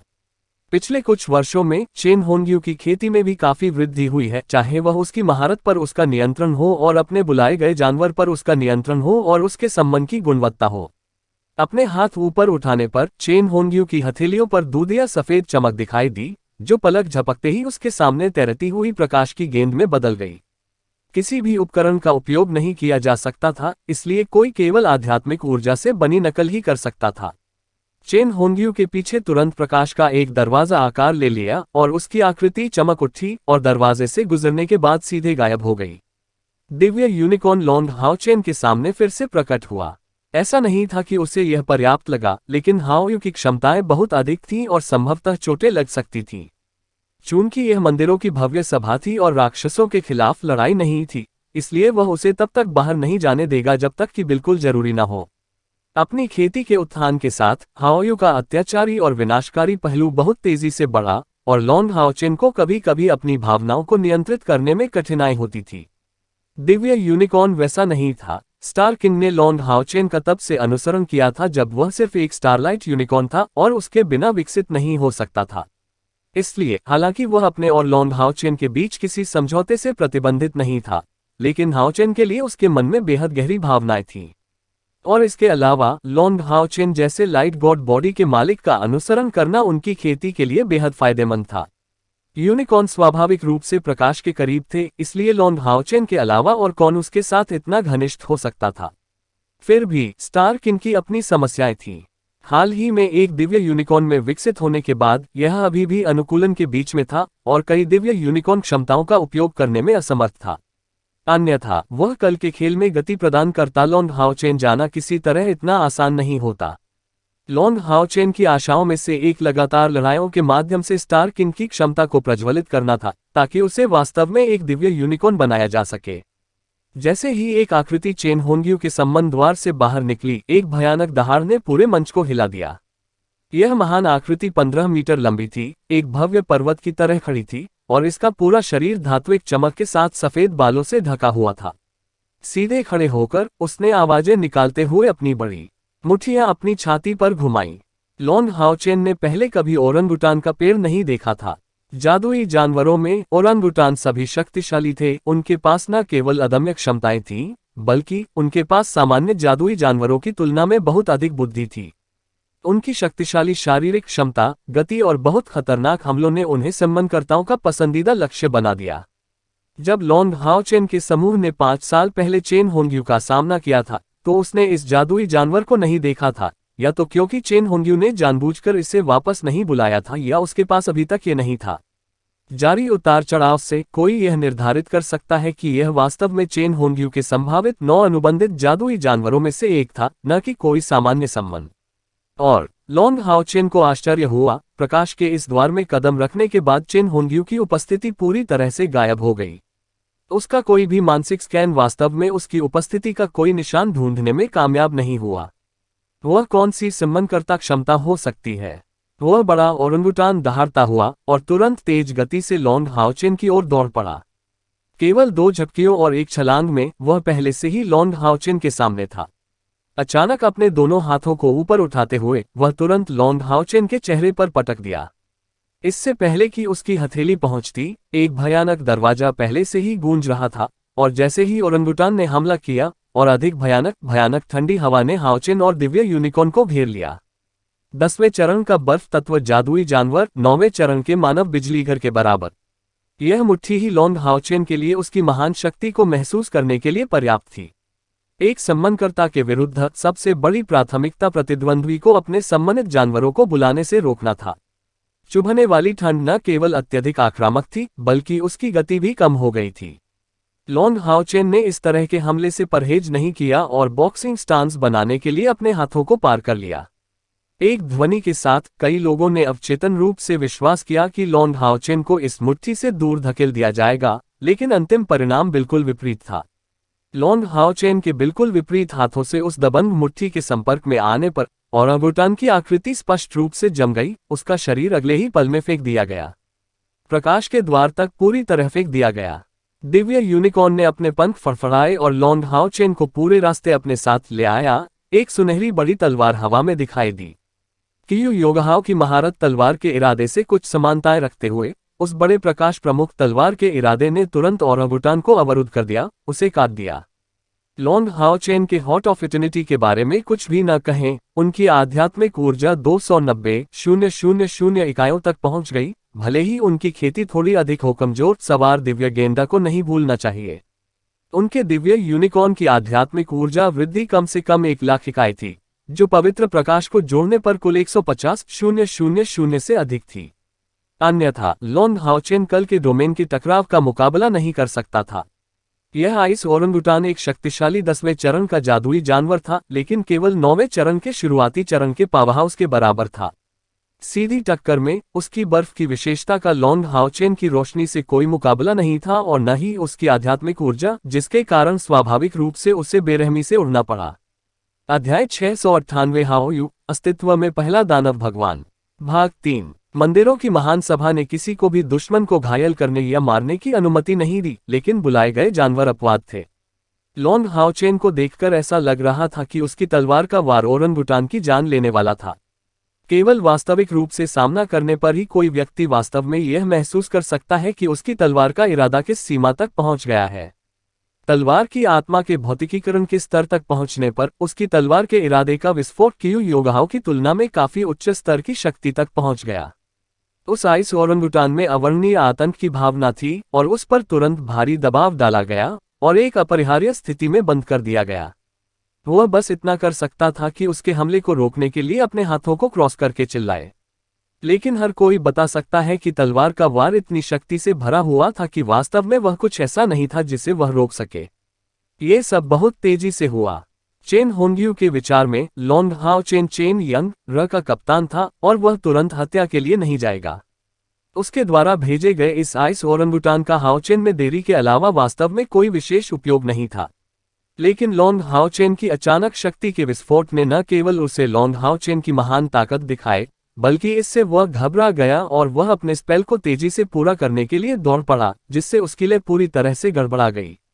लेकिन चेन होंग्यू लॉन्ग हाओचेन की शक्ति के तीव्र विस्फोट से क्रोधित थे, जिसने पहले से ही इसे बचाव के लिए बहुत तेज बना दिया था। यह आइस ओरंगुटान उसके अनुबंधित जादुई जानवरों में से एक है। अगर लॉन्ग हाओचेन उसे मार देता है तो उसकी ताकत प्रभावित होगी। इसके अलावा एक सम्मानकर्ता के मन में अपने अनुबंधित जानवरों के प्रति बहुत भावनाएं थीं। एक पल के लिए चेन होंग्यू क्रोधित होने से खुद को नहीं रोक सका। भावनाओं की भारी लहरें उसके अंदर से बाहर आने लगीं। तलवार के वार से उसके 2 टुकड़े कर दो। बिल्कुल नहीं, लॉन्ग हाओचेन प्रकाश का वंशज था, वध का वंशज नहीं। और इसके अलावा वह टेम्पल अलायंस के अपने एक सहयोगी का सामना कर रहा था, किसी राक्षस का नहीं। जैसे ही वह महान तलवार आइस ओरंगुटान को काटने वाली थी, तलवार का ब्लेड अचानक घूम गया। केवल सपाट हिस्से का उपयोग करके हमला किया गया, जो आइस ओरंगुटान की भुजाओं पर लगा। यांग हाओयू के खिलाफ कल की लड़ाई में हाओचेन को खेती और ज्ञान में पूरी तरह से दबा दिया गया था, लेकिन आज इस आइस ओरंगुटान के साथ विपरीत सच था, जिसकी आध्यात्मिक ऊर्जा को उसके प्रतिद्वंद्वी ने पूरी तरह से दबा दिया था। टकराना। आइस ओरंगुटान का शरीर जमीन से कुचल गया, उसकी छाती पर बर्फ के टुकड़े बिखर गए, उससे जुड़ा रक्षात्मक जादू पूरी तरह से छलनी हो गया। उनके सिर पर सीधी चोट लगी और जो देखा जा सकता था वह पूरी तरह से अपनी लड़ने की ताकत खो चुका था। और इसी तरह लॉन्ग हाओचेन ने दया दिखाई। ओरंगुटान की बाहों को तोड़ने के बाद उसकी विशाल तलवार उसके सिर पर लगी, जिससे वह बेहोश हो गया। यदि वह वास्तव में चाहता तो उसके पास इस 10वें चरण के जादुई जानवर को बिना अधिक प्रयास के मारने के लिए कम से कम 10 तरीके थे। उसके हाथ की एक लहर के साथ एक तीव्र चमकदार रोशनी ने लॉन्ग हाओचेन के चारों ओर सब कुछ निगल लिया और एक झटके में पूरे मैदान को घेर लिया। एक मधुर ध्वनि गूंज उठी, लाइट गॉड्स डोमेन। अभी अभी उसने उससे बिना किसी आपत्ति के सब कुछ करने का एहसास दिलाया। प्रकाश की महान तलवार द्वारा बर्फीले ओरंगुटान को पराजित करने के बाद लाइट गॉड्स डोमेन के प्रवर्धन को तुरंत महसूस किया जा सकता था, जो तुरंत सार प्राप्त कर रहा था। लॉन्ग हाओचेन ने अपना दाहिना हाथ लहराया और तुरंत प्रकाश के उस द्वार पर सीधे एक प्रक्षेप्य लॉन्च किया। इस तरफ लॉन्ग हाओचेन के दोनों हाथ उसके शरीर के सामने फेंक दिए गए और हॉट ऑफ इटर्निटी के 3 बार स्पंदित होने के बाद एक और सफेद रंग का ब्लेड उड़ गया, जो प्रकाश की उस महान तलवार के पीछे चला गया और सीधे एक गर्मागर्म रंग में बदल गया। भयानक तलवार के इरादे के कारण रक्षात्मक बाधा में दरारें भी दिखाई देने लगीं। लाइट गॉड डोमेन केवल अन्य डोमेन और मौलिक प्रभुत्व पर हावी होने के बारे में नहीं था।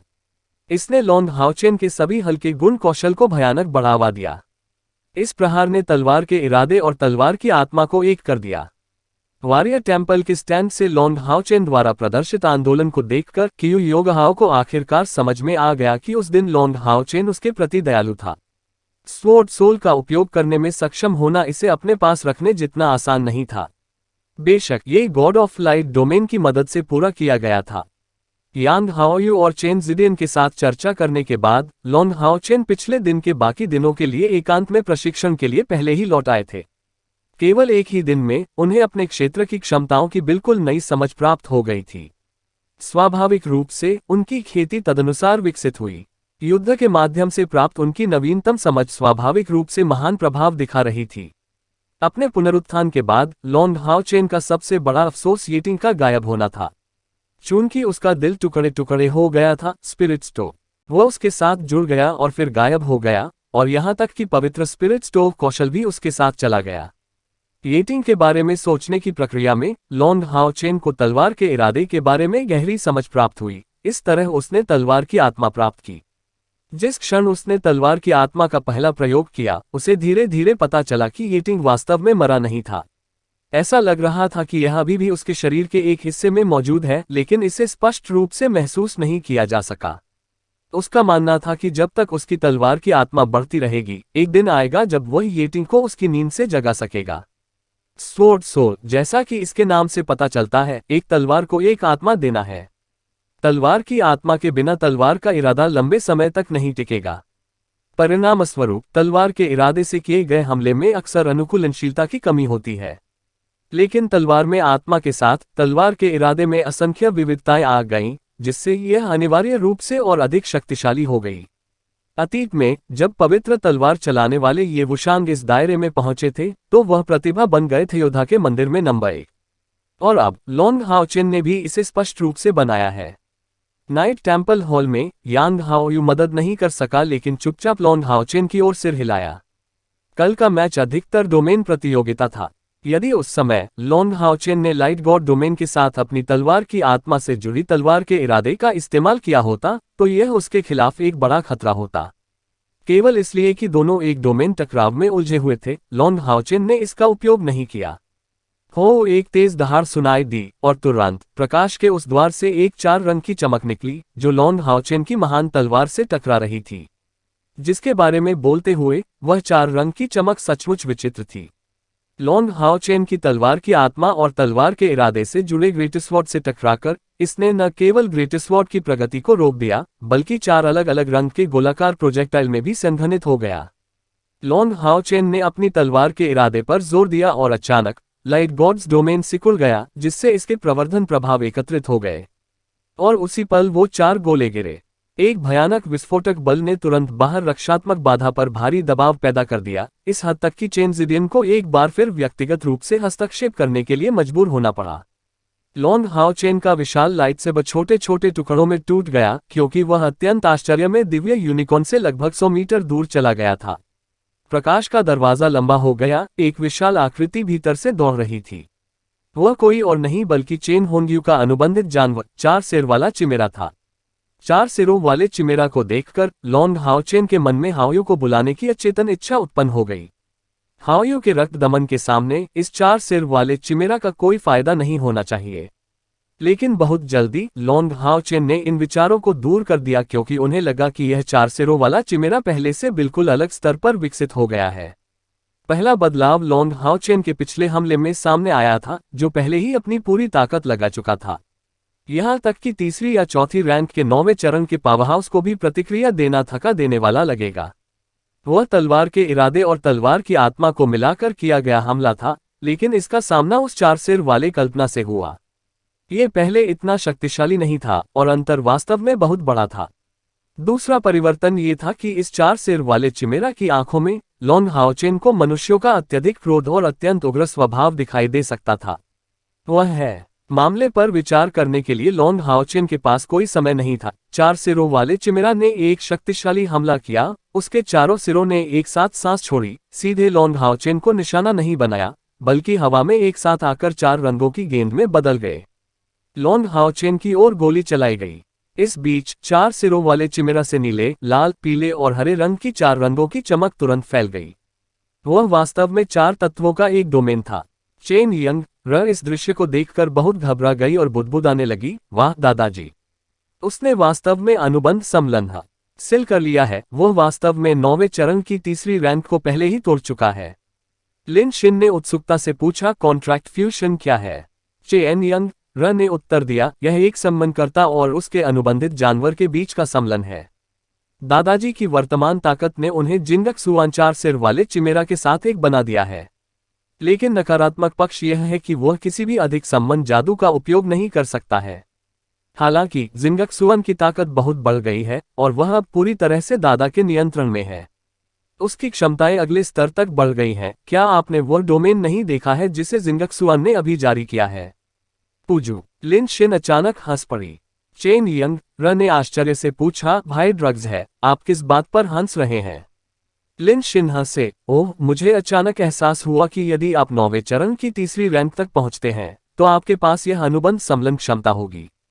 क्या यह तुम्हें सुअर नहीं बना देगा? वाह, यह बहुत मजेदार है। आप। चेन यंग ने लिन शिन की कमर पर जोर से चुटकी काटते हुए भयंकर दहाड़ लगाए। बाकी लोग भी हंसने से खुद को नहीं रोक सके। वास्तव में मामला बिल्कुल वैसा ही था। मैकडोल एक छोटी सी सुअर है। अगर चेन यंगर उसके साथ अनुबंध सम्मेलन से गुजरती है तो वह वास्तव में एक सुअर में बदल जाएगी। स्टेडियम में लॉन्ग हाओ चेन 4 सिर वाले चिमेरा में असामान्यताओं को महसूस करने में सक्षम था, लेकिन उसने यह अनुमान नहीं लगाया कि यह चेन होंग्यू और जिंगक सुआन के बीच अनुबंध सम्मेलन था। 4 तत्वों का अराजक जादू। हालांकि यह केवल एक साधारण हिस्सा था, उसकी शक्ति की प्रामाणिकता पहले ही सिद्ध हो चुकी थी। लॉन्ग हाओ चेन ने इंतजार करने की हिम्मत नहीं की। अपना दाहिना हाथ उठाते हुए एक शानदार रोशनी तुरंत खाली जगह से बाहर निकली और 4 तत्व वाले पिंजरे पर बमबारी की। Instant cast test light. जैसे ही यह टेस्ट लाइट फूटी, इससे स्पष्ट ध्वनि निकली। चारों ओर देवदूतों की श्रृंखला धुंधली सी घूमती हुई दिखाई देने लगी। एक जोरदार विस्फोट के बीच 4 तत्व वाला पिंजरा टूट गया और हालांकि इसकी विशाल विस्फोटक शक्ति ने ट्रायल लाइट को घेर लिया, लेकिन यह अंत तक लॉन्ग हाओ चेन की तरफ उड़कर नहीं आया। अध्याय 699 महारत तकनीक, दिव्य प्रकाश का वाल्स भाग 1। गॉड ऑफ लाइट डोमेन में सभी प्रकाश जादू तुरंत लॉन्ग हाओ चेन के कब्जे में इकट्ठा हो जाएंगे। यहां तक कि एक निषिद्ध मंत्र भी इस तरह से काम करेगा। इस बीच उनकी आध्यात्मिक ऊर्जा का ह्रास काफी हद तक कम हो गया था। ट्रायल लाइट का उपयोग करने के बाद दिव्य यूनिकॉर्न के सींग ने दिव्य प्रकाश की एक और चमक छोड़ी, जिससे लॉन्ग हाओ चेन का शरीर बहुरंगी हो गया। देखने में तो इनका संयोजन किसी दैवीय उपकरण जैसा प्रतीत हो रहा था। लॉन्ग हाओ चेन का दाहिना हाथ एक बार फिर आगे की ओर इशारा किया गया, जिससे लाइट गॉड के डोमेन से एक रहस्यमय प्रभामंडल फैल गया। एक अजीब दृश्य सामने आया। जिंगक सुआन के 4 सिरों वाले चिमेरा द्वारा उत्सर्जित प्रकाश की सफेद अंगूठी अप्रत्याशित रूप से बर्फ की तरह पिघल गई, जिसके बाद उन्होंने बिल्कुल भी विभाजन जारी नहीं रखा और अपने पूरे फोकस के साथ अपने डोमेन को स्थिर किया।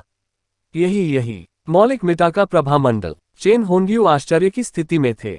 उन्होंने कभी उम्मीद नहीं की थी कि एलिमेंटल इरेज हेलो संभवतः इस स्तर तक पहुंच सकता है, यहां तक कि एक डोमेन को कमजोर करने में भी सक्षम हो सकता है। ये निश्चित रूप से केवल एक साधारण एलिमेंटल इरेजिंग हेलो नहीं था, बल्कि एक ईश्वरीय अवतरण के साथ संयुक्त आध्यात्मिक इरेजिंग हेलो होना चाहिए। गॉड ऑफ लाइट डोमेन से प्रोत्साहन के साथ स्पिरिट इरेजिंग हेलो पहले से ही एक निश्चित जादू के स्तर तक पहुंच गया था। साथ ही क्षमताओं पर इसका बड़ा प्रतिबंधात्मक प्रभाव पड़ा। तत्व इसे जिंगक्सुआन के प्रभुत्व का मुकाबला करने के लिए एकदम सही बनाते हैं। यांग हाओयू के विरुद्ध, जिसकी खेती उसकी अपनी क्षमता से अधिक थी, लॉन्ग हाओ चेन का लाइट गॉड डोमेन केवल डोमेन टकराव का विरोध कर सकता था, लेकिन चेन होंग्यू के सामने, जिसके साथ खेती का अंतर इतना बड़ा नहीं था, उसके पास गॉड के उस डोमेन के विभिन्न उपयोग दिखाने का मौका था। प्रकाश का एक एलिमेंटल इरेजिंग डोमेन निषिद्ध मंत्र के ग्रेड के करीब पहुंच रहा था, फिर भी इससे केवल 10,000 यूनिट आध्यात्मिक ऊर्जा की खपत हो रही थी। उनके इटर्निटी हॉट की केवल 3 धड़कनें आंतरिक आध्यात्मिक ऊर्जा की इन 10,000 इकाइयों को फिर से भरने के लिए पर्याप्त थीं। एलिमेंटल इरेज हेलो का प्रभाव उनकी अपेक्षाओं से भी अधिक था। लॉन्ग हाओ चेन के मन में अचानक समझ की झलक आई। इस बार उसने अपनी उंगली आकाश की ओर बढ़ा दी, जैसे उसके सीने में अनंतकाल का हृदय तेजी से धड़क रहा था। हाओ चेन के शरीर से आश्चर्यजनक गति से फैला हुआ एक सुनहरा प्रभामंडल स्पष्ट रूप से देखा जा सकता है, जो अत्यधिक उच्च आध्यात्मिक ऊर्जा उत्पादन का स्पष्ट प्रमाण है। लाइट डोमेन का देवता अचानक स्पंदित हो गया और उसकी सीमा अचानक एक गोलाकार क्षेत्र के साथ एक सपाट क्षेत्र बन गई और बिल्कुल एक लंबी स्कर्ट में घूमती महिला की तरह दिख रही थी, सेक्सी क्षेत्रों को छोड़कर। गोल सुनहरा क्षेत्र अधिक से अधिक महत्वपूर्ण हो गया और लॉन्ग हाओ चेन के दाहिने हाथ की एक झिलमिलाहट के साथ अब गोलाकार लाइट गॉड डोमेन अप्रत्याशित रूप से उसके शरीर के माध्यम से टूट गया। वह स्पष्ट रूप से थोड़ा थका हुआ था, उसके माथे से पसीने की हल्की बूंदें टपक रही थीं। जब लाइट गॉड डोमेन उसके शरीर से अलग हो गया तो लॉन्ग हाओ चेन की हॉट ऑफ इटर्निटी की नाड़ी बेहद तेज गति तक पहुंच गई, इस हद तक कि बाहर के दर्शक भी उसकी नाड़ी सुन सकते थे। बहुरंगी रोशनी की अंगूठी पर अंगूठी भी दिव्य यूनिकॉर्न से जारी की गई, जिससे उसे लॉन्ग हाओ चेन को सारी शक्ति मिल गई। इतनी भारी मात्रा में आध्यात्मिक ऊर्जा ग्रहण करने की वह किस प्रकार की क्षमता हो सकती है? सबसे अधिक आश्चर्यचकित चेन होंग्यू थे, जिन्होंने माना था कि जिंगक्सुआन का 4 तत्व डोमेन लॉन्ग हाओ चेन के लाइट गॉड डोमेन को दबाने में सक्षम होना चाहिए। लेकिन जब असली झटका लगा तो उन्हें एहसास हुआ कि ये फैसला गलत था। सचमुच 4 प्राकृतिक तत्वों का संयोजन प्रकाश से बेहतर होना चाहिए, लेकिन ये केवल दक्षता के संदर्भ में है। लाइट गॉड डोमेन बहुत शुद्ध था, जिसने प्रकाश तत्व को शुद्धता के चरम पर ला दिया, जिसने इसे पहले से ही 4 तत्व डोमेन के तत्वों की तुलना में एक अलग मानक पर स्थापित कर दिया। स्पिरिट इरेजिंग हेलो की रिहाई ने उसके डोमेन को तुरंत दबा दिया और इस बार लॉन्ग हाओ चेन ने अप्रत्याशित रूप से अपने डोमेन को 100 मीटर के बड़े व्यास तक बढ़ा दिया। वह क्या योजना बना रहा होगा? लाइट गॉड डोमेन की दमनकारी शक्ति तुरंत गायब हो गई, क्योंकि उसने 4 तत्व डोमेन से लड़ना बंद कर दिया। फिर भी उनकी जगह चेन होंग्यू को खतरे का एहसास था। 4 तत्व वाले चिमेरा जिंगक्सुआन ने अपने सभी सिरों से बिजली के 4 बोल्ट उगल दिए, जो सभी लॉन्ग हाओ चेन पर बमबारी करने लगे। ये चेन होंग्यू की धोखा देने की तकनीक थी। इसकी कम तैयारी के समय के कारण इसे कम नहीं आंका जाना चाहिए। इस हमले में जिंगक्सुआन और उसके बीच सम्मिलन की आध्यात्मिक ऊर्जा का केवल 1/3 उपयोग हुआ। पहले से ही आपसे आगे निकल रहा है शक्ति में एक सामान्य निषिद्ध मंत्र, जबकि 30 मीटर से अधिक तक फैला हुआ है। सुनहरे घेरे के किनारे ने उस 4 तत्व वाली बिजली से संपर्क बनाया। पूरे स्टेडियम में अचानक एक अजीब सी चीख की आवाज गूंज उठी, जिसके तुरंत बाद 4 तत्वों वाली बिजली क्षतिग्रस्त हो गई और गोलाकार क्षेत्र के चारों ओर घूमने लगी। वह बिजली, जो अतुलनीय शक्ति की होनी चाहिए, अचानक 4 अलग अलग रंग की बिजली के बोल्टों में उसी आकार में विभाजित हो गई, जिस आकार में वे एक साथ विलीन होने से पहले थीं। अगले ही पल उन चीखों के बीच सब कुछ बुझ गया। इस बीच प्रकाश की वह सुनहरी धुंध धीरे धीरे आगे बढ़ी, जिससे अनुबंधित 4 तत्व डोमेन के साथ संपर्क बना। भयानक दृश्य सामने आया। 4 तत्व डोमेन अचानक अलग होने के कगार पर था। एक विशाल खाली विस्तार प्रकाश से भर गया और कट गया, और तात्विक टकराव से 4 तत्वों का क्षेत्र भयंकर झटके छोड़ता रहा, जिनमें से प्रत्येक ने 4 सिर वाले चिमेरा से 4 रंग की धुंध को फैलाया, जो परिणामस्वरूप वापस ले लिया गया था। अभी अभी उन 9वें चरण के बिजलीघरों ने लॉन्ग हाओ चेन के प्रकाश क्षेत्र के अत्यधिक तेजी से घूमने और बहुत अधिक हिलने के पीछे का कारण स्पष्ट रूप से देखा। इससे भी अधिक भयानक, इसका प्रभाव निषिद्ध मंत्र के स्तर के एलिमेंटल इरेजिंग हेलो के समान था। कोई भी आश्चर्यचकित हो सकता है कि उसकी काटने की शक्ति किस भयानक स्तर पर होगी। ये स्पष्ट रूप से एक निपुण तकनीक थी। ली झेंगजी ने अपनी आवाज खो दी। एक दिन पहले यांग हाओयू की डोमेन तकनीक द्वारा लॉन्ग हाओ चेन को दबा दिए जाने के बाद आज उन्होंने यहां उपस्थित सभी लोगों के लिए एक सुखद आश्चर्य प्रदर्शित किया। इट गॉड डोमेन से उभरने वाली एक डोमेन तकनीक। यदि लॉन्ग हाओचेन ने उन्हें बताया होता कि यह निपुण तकनीक वास्तव में अभी अभी प्रेरणा की एक झलक में उभरी है, तो कौन जानता था कि कोई उस पर विश्वास करेगा। लेकिन ऐसा ही हुआ। इसके अलावा लॉन्ग हाओचेन ने स्पष्ट रूप से महसूस किया कि यदि वह इस गोलाकार क्षेत्र को एक छोटे क्षेत्र में संपीड़ित कर सकता है, तो यह महारत तकनीक शक्ति के और भी अधिक भयानक स्तर तक पहुंच जाएगी। इस महारत तकनीक के पीछे के सिद्धांत सरल थे। उन्होंने लॉन्ग हाओचेन की अपनी तकनीक रिपलिंग लाइट का उपयोग किया, साथ ही गॉड ऑफ लाइट डोमेन के माध्यम से एलिमेंटल इरेजिंग हेलो का उपयोग किया। इस प्रक्रिया का वर्णन करना सरल था, लेकिन इसे हासिल करना बेहद कठिन था। यदि लॉन्ग हाओचेन की लाइट गॉड काया और उसके लाइट गॉड डोमेन में सही हेरफेर नहीं होता, तो वह अपने डोमेन से उभरने वाली तकनीक का उपयोग कैसे कर सकता था, जिसके परिणामस्वरूप वह अपनी स्वयं की डोमेन तकनीक बना सकता था। मैच के इस बिंदु पर विजेता पहले से ही निर्धारित था। हालांकि चेन होंग्यू और जिंगक्सुआन का अनुबंध सम्मेलन एक शक्तिशाली चीज थी, फिर भी उन्हें दबा दिया गया, और इसके अलावा उनकी आध्यात्मिक ऊर्जा पुनर्प्राप्ति का लॉन्ग हाओचेन से कोई मुकाबला नहीं था। ये कहते हुए कि यह महारत तकनीक उनसे एक स्तर ऊपर थी, उनके पास हार मानने के अलावा कोई विकल्प नहीं था। तेजी से उतार चढ़ाव जारी रहा, क्योंकि भयानक घूमती हुई रोशनी उस पर बंद हो गई। चेन होंग्यू वास्तव में प्रतियोगिता में हार मानने को तैयार नहीं थे। फिर भी जिंगक्सुआन के 4 बड़े सिरों से मैं हार मानता हूं शब्द निकले, जिससे लॉन्ग हाओचेन को काफी आश्चर्य हुआ। इस समय लॉन्ग हाओचेन को अंततः समझ आ गया कि चेन होंग्यू ने कुछ रहस्यमय तकनीक का इस्तेमाल किया है अपने अनुबंधित जानवर के साथ विलय करें। इस प्रकार भले ही हाओयू को बुलाया गया हो, रक्त दमन के प्रभाव उतने भयानक नहीं होंगे। घूमते हुए चिमेरा ने प्रकाश के द्वार में अपना रास्ता बना लिया, और अगले ही पल चेन होंग्यू बाहर चला गया। उसके चेहरे पर एक बदसूरत अभिव्यक्ति थी, एक ऐसे व्यक्ति के रूप में जिसने अपने चेहरे को बहुत महत्व दिया। वह वास्तव में लॉन्ग हाओचेन जैसे युवा व्यक्ति से पराजित होना स्वीकार नहीं कर सका, जिसे वास्तव में उसके दिल में सहन करना कठिन था। लेकिन फिर भी वह क्या कर सकता था? ऐसा नहीं है कि वह दूसरे पक्ष को हराने में भी सक्षम है। आपकी पिछली महारत तकनीक का नाम क्या है? चेन होंग्यू ने उदास होकर पूछा। लॉन्ग हाओचेन चकित रह गया। तकनीक में निपुणता? ओह सच। समझ कि वह प्रारंभिक झलक एक निपुण तकनीक से अधिक कुछ नहीं थी। मैंने इसे डिवाइन लाइट वाल्स कहा, दिव्य प्रकाश का वाल्स। चेन होंग्यू ने एक खर्राटे भरी आवाज निकाली और अपना सिर घुमाए बिना ही स्पिरिट टेम्पल की तरफ लौट गया। सेंशुई पोपो अपने पति के साथ आई और उसकी शर्माती उपस्थिति को देखकर हंसे बिना नहीं रह सकी। रहने दो, युवाओं से परेशान क्यों? आप पहले व्यक्ति भी नहीं है जिसे उसने हराया है।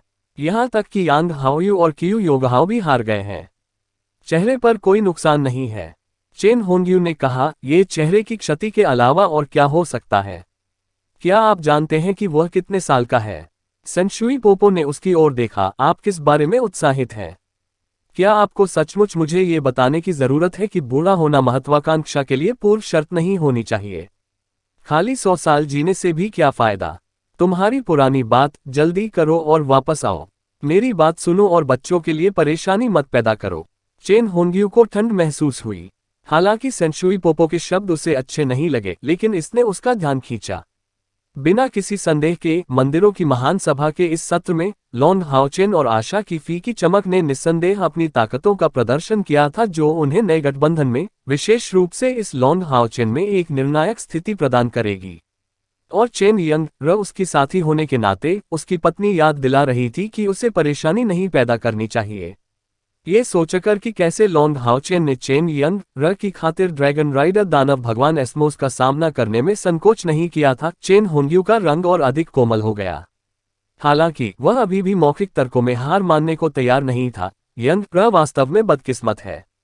यदि ये लॉन्ग हाओचेन नाम का एक छोटा बदमाश नहीं होता, तो हमारे परिवार का यंग र पीढ़ी का नेता होता। उन्होंने जो कहा उसमें कोई गलती नहीं है, सिवाय इसके कि यह मामला अकेले लॉन्ग हाओचेन का ही नहीं था, बल्कि कयर का भी था।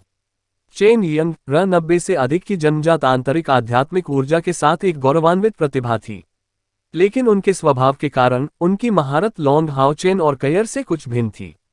अध्याय 700 महारत तकनीक दिव्य प्रकाश वाल्स भाग 2। ये प्रतिभाओं की एक पूरी पीढ़ी थी, और इसके अलावा ये सभी अत्यंत युवा प्रतिभाएं एक साथ थीं। लॉन्ग हाओचेन ने लौटने के तुरंत बाद अपनी आंखें बंद कर ली और चुपचाप दिव्य प्रकाश वाल्स के अपने पहले उपयोग पर विचार करने लगे। यह उनकी पहली महारत तकनीक की तरह उनकी त्वरित समझ के बाद उस कौशल का उपयोग करने का पहला मौका था। केवल तभी जब उन्होंने वास्तव में महारत तकनीक का उपयोग किया, तब उस महारत की जबरदस्त ताकत वास्तव में काफी हद तक सामने आई। चेन होंगयू और उनके 4 सिरों वाले चिमेरा का सम्मेलन पहले से ही तीसरी रैंक के शिखर के करीब था। यह ताकत में, लेकिन अपनी महारत तकनीक के सामने बिना किसी साधन के रह गया, अंततः आत्मसमर्पण करने में सक्षम हो गया। डिवाइन लाइट वाल्स पर केवल लॉन्ग हाओ चेन का नियंत्रण अभी भी बहुत कमजोर था। वह ये भी गारंटी देने में असमर्थ था कि वह इसे दोबारा इस्तेमाल कर सकेगा। चूंकि उसमें समझ की झलक थी, इसलिए वह चूके बिना नहीं रह सका। उनकी शक्तिशाली लाइट गॉड फिजिक ने एक बार फिर महान स्तर का संकल्प प्रदर्शित किया। प्रतियोगिता अभी भी जारी रही, और एक बार फिर इन 4 राउंड का सबसे बड़ा विजेता अभी भी डिम ग्लो ऑफ होप था, जिसने 12 में से 5वें मैच के समय तक पहले ही 3 जीत हासिल कर ली थी। इसके अलावा उनके पास कुछ ऐसे व्यक्ति थे जो अभी तक प्रकट नहीं हुए थे। ये लोग कैंग, यंग, र और सिमा जियान थे। सिमा जियान का प्रदर्शन समाप्त हो गया। जादूगर मंदिर के सहायक नेताओं में से एक का सामना करते हुए, एक शक्तिशाली व्यक्ति जो एक डोमेन का उपयोग करता है, वह कम से कम एक लड़ाई लड़ सकता था यदि उसके पास प्रकाश की विशाल गेंद होती, लेकिन दुर्भाग्य से उसके हाथ में हथियार के बिना, हालांकि वह बाधा डाल सकता था दुश्मन। अपने आध्यात्मिक स्टोव की बिजली से छेड़छाड़ के साथ अंत में उसे फिर भी मैदान से बाहर धकेल दिया गया, जिसके परिणामस्वरूप आशा की मंद चमक के रैंकों में से एक व्यक्ति को हटा दिया गया। चौथे राउंड के 8वें मैच में चयन प्रकाश ने आखिरकार कैयर को रोशन कर दिया। उसका प्रतिद्वंद्वी विजार्ड टेम्पल का एक जादूगर था। उसकी आकृति चमक उठी, कैयर तुरंत ऊपर तैरने लगी। जैसे ही उसके पैर जमीन पर पड़े, वह पहले ही मैदान पर चला गया था। जिसके बारे में बात करते हुए, कैय की किस्मत पहले 3 व्यक्तिगत राउंड में लॉन्ग हाओ चेन की तुलना में काफी बेहतर थी। उन्हें कुछ कठिन संघर्ष नहीं करना पड़ा, यहां तक कि तीसरे दौर में भी उन्हें एक कमजोर प्रतिद्वंद्वी का सामना करना पड़ा था। बिना किसी कठिनाई के और अपनी महारत का उपयोग किए बिना उन्होंने इसे पार कर लिया। दरअसल इस मैच में सिमा जियान की भी प्रतिष्ठा अधिक थी। जब सिमा जियान अपना मैच हार गया था, तो स्टेडियम और बाहर मौजूद दर्शकों ने अफसोसजनक आहें भरी। उन्हें युद्ध की यह जंगली और उग्र शैली सचमुच बहुत आकर्षक लगी। निस्संदेह कैयर भी वास्तव में विवेकशील नहीं था। कम से कम पिछले दिन से जिन शक्तिशाली लोगों ने टावर ऑफ इटर्निटी की एक झलक देखी, उन्होंने इसे इस तरह से नहीं देखा। हालांकि बाहरी दृश्य को पकड़ नहीं पाए। कैयर का प्रतिद्वंद्वी एक अनुभवी जादूगर था, जो साधारण काला वस्त्र पहने और चांदी के बाल रखता था। उसकी आंखें सचमुच विशिष्ट थीं, उनमें जरा भी दोष नहीं था, जो उसके चेहरे की झुर्रियों से बिल्कुल भिन्न थी।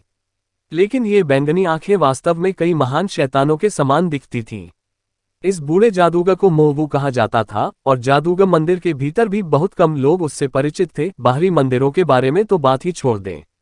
उनके पास जादूगर मंदिर के बुजुर्ग की उपाधि थी, और उन्होंने कोई प्रमुख प्रदर्शन नहीं किया, बिना किसी चमकदार चाल के जीत हासिल की। इस चौथे दौर तक इस रहस्यमय मोवू के बारे में कैयर की एकमात्र धारणा ये थी कि वह अंधेरे के तत्व का स्वामी था। डिम ग्लिमर ऑफ होप के सदस्यों को उनकी कम उम्र के कारण किसी ने भी यह दृष्टि से नहीं देखा। अंदर आते ही मोवू का मंत्र तुरंत गूंज उठा। कैयर अदृश्य नहीं हुई, उसने अपनी पीठ पर अपने भूरे आध्यात्मिक ऊर्जा पंख फैलाए, जो अगले ही पल सफेद हो गए। कुछ ही देर में वह मोवू के ठीक सामने पहुंच गया। के अनुसार त्वरण यहां तक कि 6 पंखों वाला लॉन्ग हाओ चेन भी कैयर के लिए कोई मुकाबला नहीं था। पिछले मैच में कैय के मैच जबरदस्त गति के साथ समाप्त हुए। यह मोवू जादूगर स्पष्ट रूप से तैयार था। लगातार जप करते रहने से एक गहरे बैंगनी रंग का त्रिकोण ऊपर उठ गया, और जैसे ही कैयर उसके सामने आया, उसका शरीर अचानक गायब हो गया। कैयर थोड़ा चिंतित था, क्या ये काला जादूगर कोई त्वरित चाल का उपयोग कर सकता था। अगले ही पल में यह मोवू जादूगर दूसरी दिशा में दिखाई दिया, जिसके नीचे एक गहरा बैंगनी त्रिकोण घूमता हुआ दिखाई दे रहा था। वह कौन सी तकनीक है? ये पहली बार था जब कैयर ने ऐसी चीज देखी थी। वह स्पष्टतः उनकी अपनी एक तकनीक थी। जाहिर तौर पर वह प्रतिद्वंद्वी को अपना जादू पूरा नहीं करने दे सके। एक ठंडी खर्राटे के साथ उसका शरीर एक बार फिर चमक उठा, लेकिन इस बार उसके दाहिने हाथ के झटके से उसकी हथेली में एक बड़ा सफेद दरांती दिखाई दी। डेथ गॉड की दरांती का उपयोग नहीं किया जा सकता था, लेकिन इसकी नकल की जा सकती थी। आखिरकार यही वह हथियार था जिसके पास वह सबसे बड़ी निपुणता के साथ था। डेथ गॉड की हंसिया हवा में उड़ गई, जिससे तुरंत एक स्थानिक दरार दिखाई देने लगी। यह एक छोटी सी दरार थी, लेकिन जैसे ही यह प्रकट हुई, किसी अज्ञात तत्व का सार तुरंत एक साथ इकट्ठा हो गया, और उस दरार ने वास्तव में आकर्षण की एक विशाल शक्ति का प्रदर्शन किया। इतना ही नहीं, बल्कि कयियर के हाथ में डेथ गॉड की सिकल 6 कोनों में चली गई, जहां समान दरारें दिखाई दी, जिससे स्टेडियम में सभी मौलिक सार खत्म हो गए और स्थानिक अराजकता की स्थिति पैदा हो गई। वह नहीं जानता था कि प्रतिद्वंद्वी ने क्या किया, लेकिन एक डार्क एलिमेंट जादूगर संभवतः टेलीपोर्टेशन निष्पादित नहीं कर सका, जिसका मतलब था कि कुछ स्थानिक जादू निश्चित रूप से मिश्रित था। स्थानिक अराजकता पैदा करना स्पष्ट रूप से उनके समकक्ष को टेलीपोर्टिंग से रोकने के लिए था। ये सब बहुत जल्दी हुआ। कयियर से निकलने वाली सफेद चमक को देखकर मोवू की अभिव्यक्ति थोड़ी बदल गई। अगले ही पल कयियर उसके सामने फिर से प्रकट हुई। उसके हाथ में डेथ गॉड की दरांती चमक रही थी और धीरे धीरे उस पर वार कर रही थी। इसके ब्लेड को अत्यधिक आक्रामक आभा के साथ तेज किया गया था। लेकिन उनके आश्चर्य के लिए मोवू पीछे नहीं हटे, बल्कि एक कदम आगे बढ़ाया, अपने दाहिने हाथ से खाली जगह की ओर इशारा किया, जहां बैंगनी काली बिजली ने आकार लिया। जैसे कि हवा ने उसकी स्लेट घुमा दी हो, उसने अपने हाथ से एक विशिष्ट रूल बनाया। कयियर को जो महसूस हुआ वह बाहरी लोगों से बिल्कुल अलग था। इन इशारों से मोवू का शरीर तुरंत मायावी हो गया और अनगिनत मोवू उसके सामने उठ खड़े हुए, जिससे उसके प्रतिद्वंद्वी की हत्या की भावना जो उसे निशाना बना रही थी, मंद पड़ गई। एक सफेद चमक में वह बैंगनी बिजली गायब हो गई और इस पल में मोवू का जादू पूरा हो गया। बैंगनी काले खंभे कहीं से प्रकट हुए और एक पल में कयियर के शरीर को घेर लिया, एक गोलाकार पिंजरे में बदल गया और उसे फंसा लिया। नर्क पिंजरा, एक शक्तिशाली नौवाचरण अंधकार गुण कर्म। कयियर की दरांती क्षैतिज रूप से बही, लेकिन ये केवल ऐसे गुजरी जैसे कि कोई टक्कर न हो। लेकिन जब उसने अपने शरीर के साथ दौड़ने की कोशिश की तो उसे तुरंत अपने पूरे शरीर में एक चुभन फैलती हुई महसूस हुई, क्योंकि भारी अंधेरा सीधे उसके शरीर में घुस गया था। वह कयियर हैरान थी, लेकिन उसका स्वभाव हमेशा की तरह शांत था। घबराया नहीं। इस तरह की स्थिति का सामना करते हुए उसका डेथ गॉड सिकल गायब हो गया। उसने अपने हाथ अपनी छाती के सामने रख दिए, उसकी आंखें भी बंद हो गईं। ऐसा लग रहा था जैसे कुछ महसूस हो रहा हो, नर्क पिंजरे में एक छेद की तलाश हो रही हो। अपने हेल केज को इतना प्रभावी देखकर मोवू एक फीकी मुस्कान दिखाने से खुद को नहीं रोक सका। जैसे जैसे मंत्रोच्चार जारी रहा, एक बैंगनी काला प्रभामंडल उसके पैरों के नीचे फैल गया और बहुत जल्दी इस प्रभामंडल ने एक ठोस रूप ले लिया। उसके शरीर के ऊपर चढ़ते हुए एक वेदी के करीब एक आकार ले लिया। अपना दाहिना हाथ उठाते हुए मोवू के हाथ में एक काली छड़ी दिखाई दी। हालांकि इसका गठन केवल आध्यात्मिक ऊर्जा से किया गया था, इसने उसे अभी बेहद शानदार और शक्तिशाली बना दिया।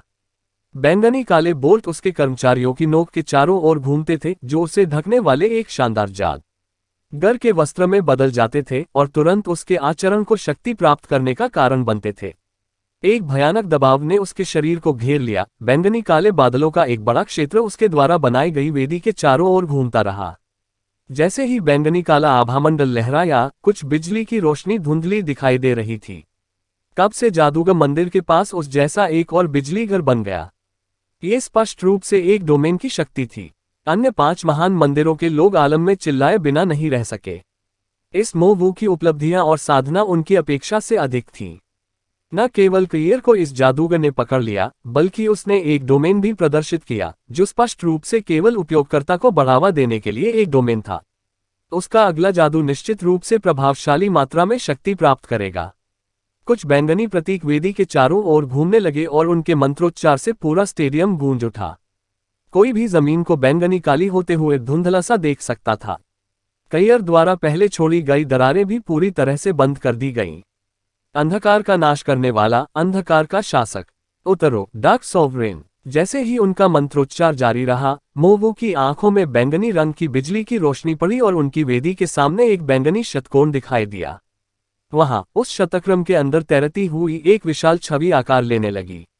ये 5 मीटर से अधिक लंबी एक मानव आकृति थी, जिसने गहरे बैंगनी रंग का कवच पहना हुआ था और इसके सिर के पीछे से एक जोड़ी घुमावदार सींग निकले हुए थे। लेकिन चूंकि वह व्यक्ति नकाबपोश था, इसलिए उसका चेहरा दिखाई नहीं दे रहा था। उसके दाहिने हाथ में एक बड़ी तलवार थी, जो बैंगनी काली रोशनी से बुदबुदा रही थी। जैसे ही यह प्रकट हुआ, इसने एक असंबद्ध दबाव उत्पन्न कर दिया। यहां तक कि रक्षात्मक अवरोध की रक्षा भी एक प्रकार की घुटन भरी अनुभूति देती थी। कितना शक्तिशाली काला जादूगर है। लिन शिन मदद नहीं कर सके लेकिन अलामर पर टिप्पणी कर सके। ये स्पष्ट रूप से एक दुर्जय काला जादूगर था जिसने भयानक ताकत वाले एक डाक संप्रभु को बुलाया, जिसकी शक्ति की तुलना चेन होंग्यू के पोस्ट फ्यूजन 4 सिर वाले कल्पना से भी की जा सकती है।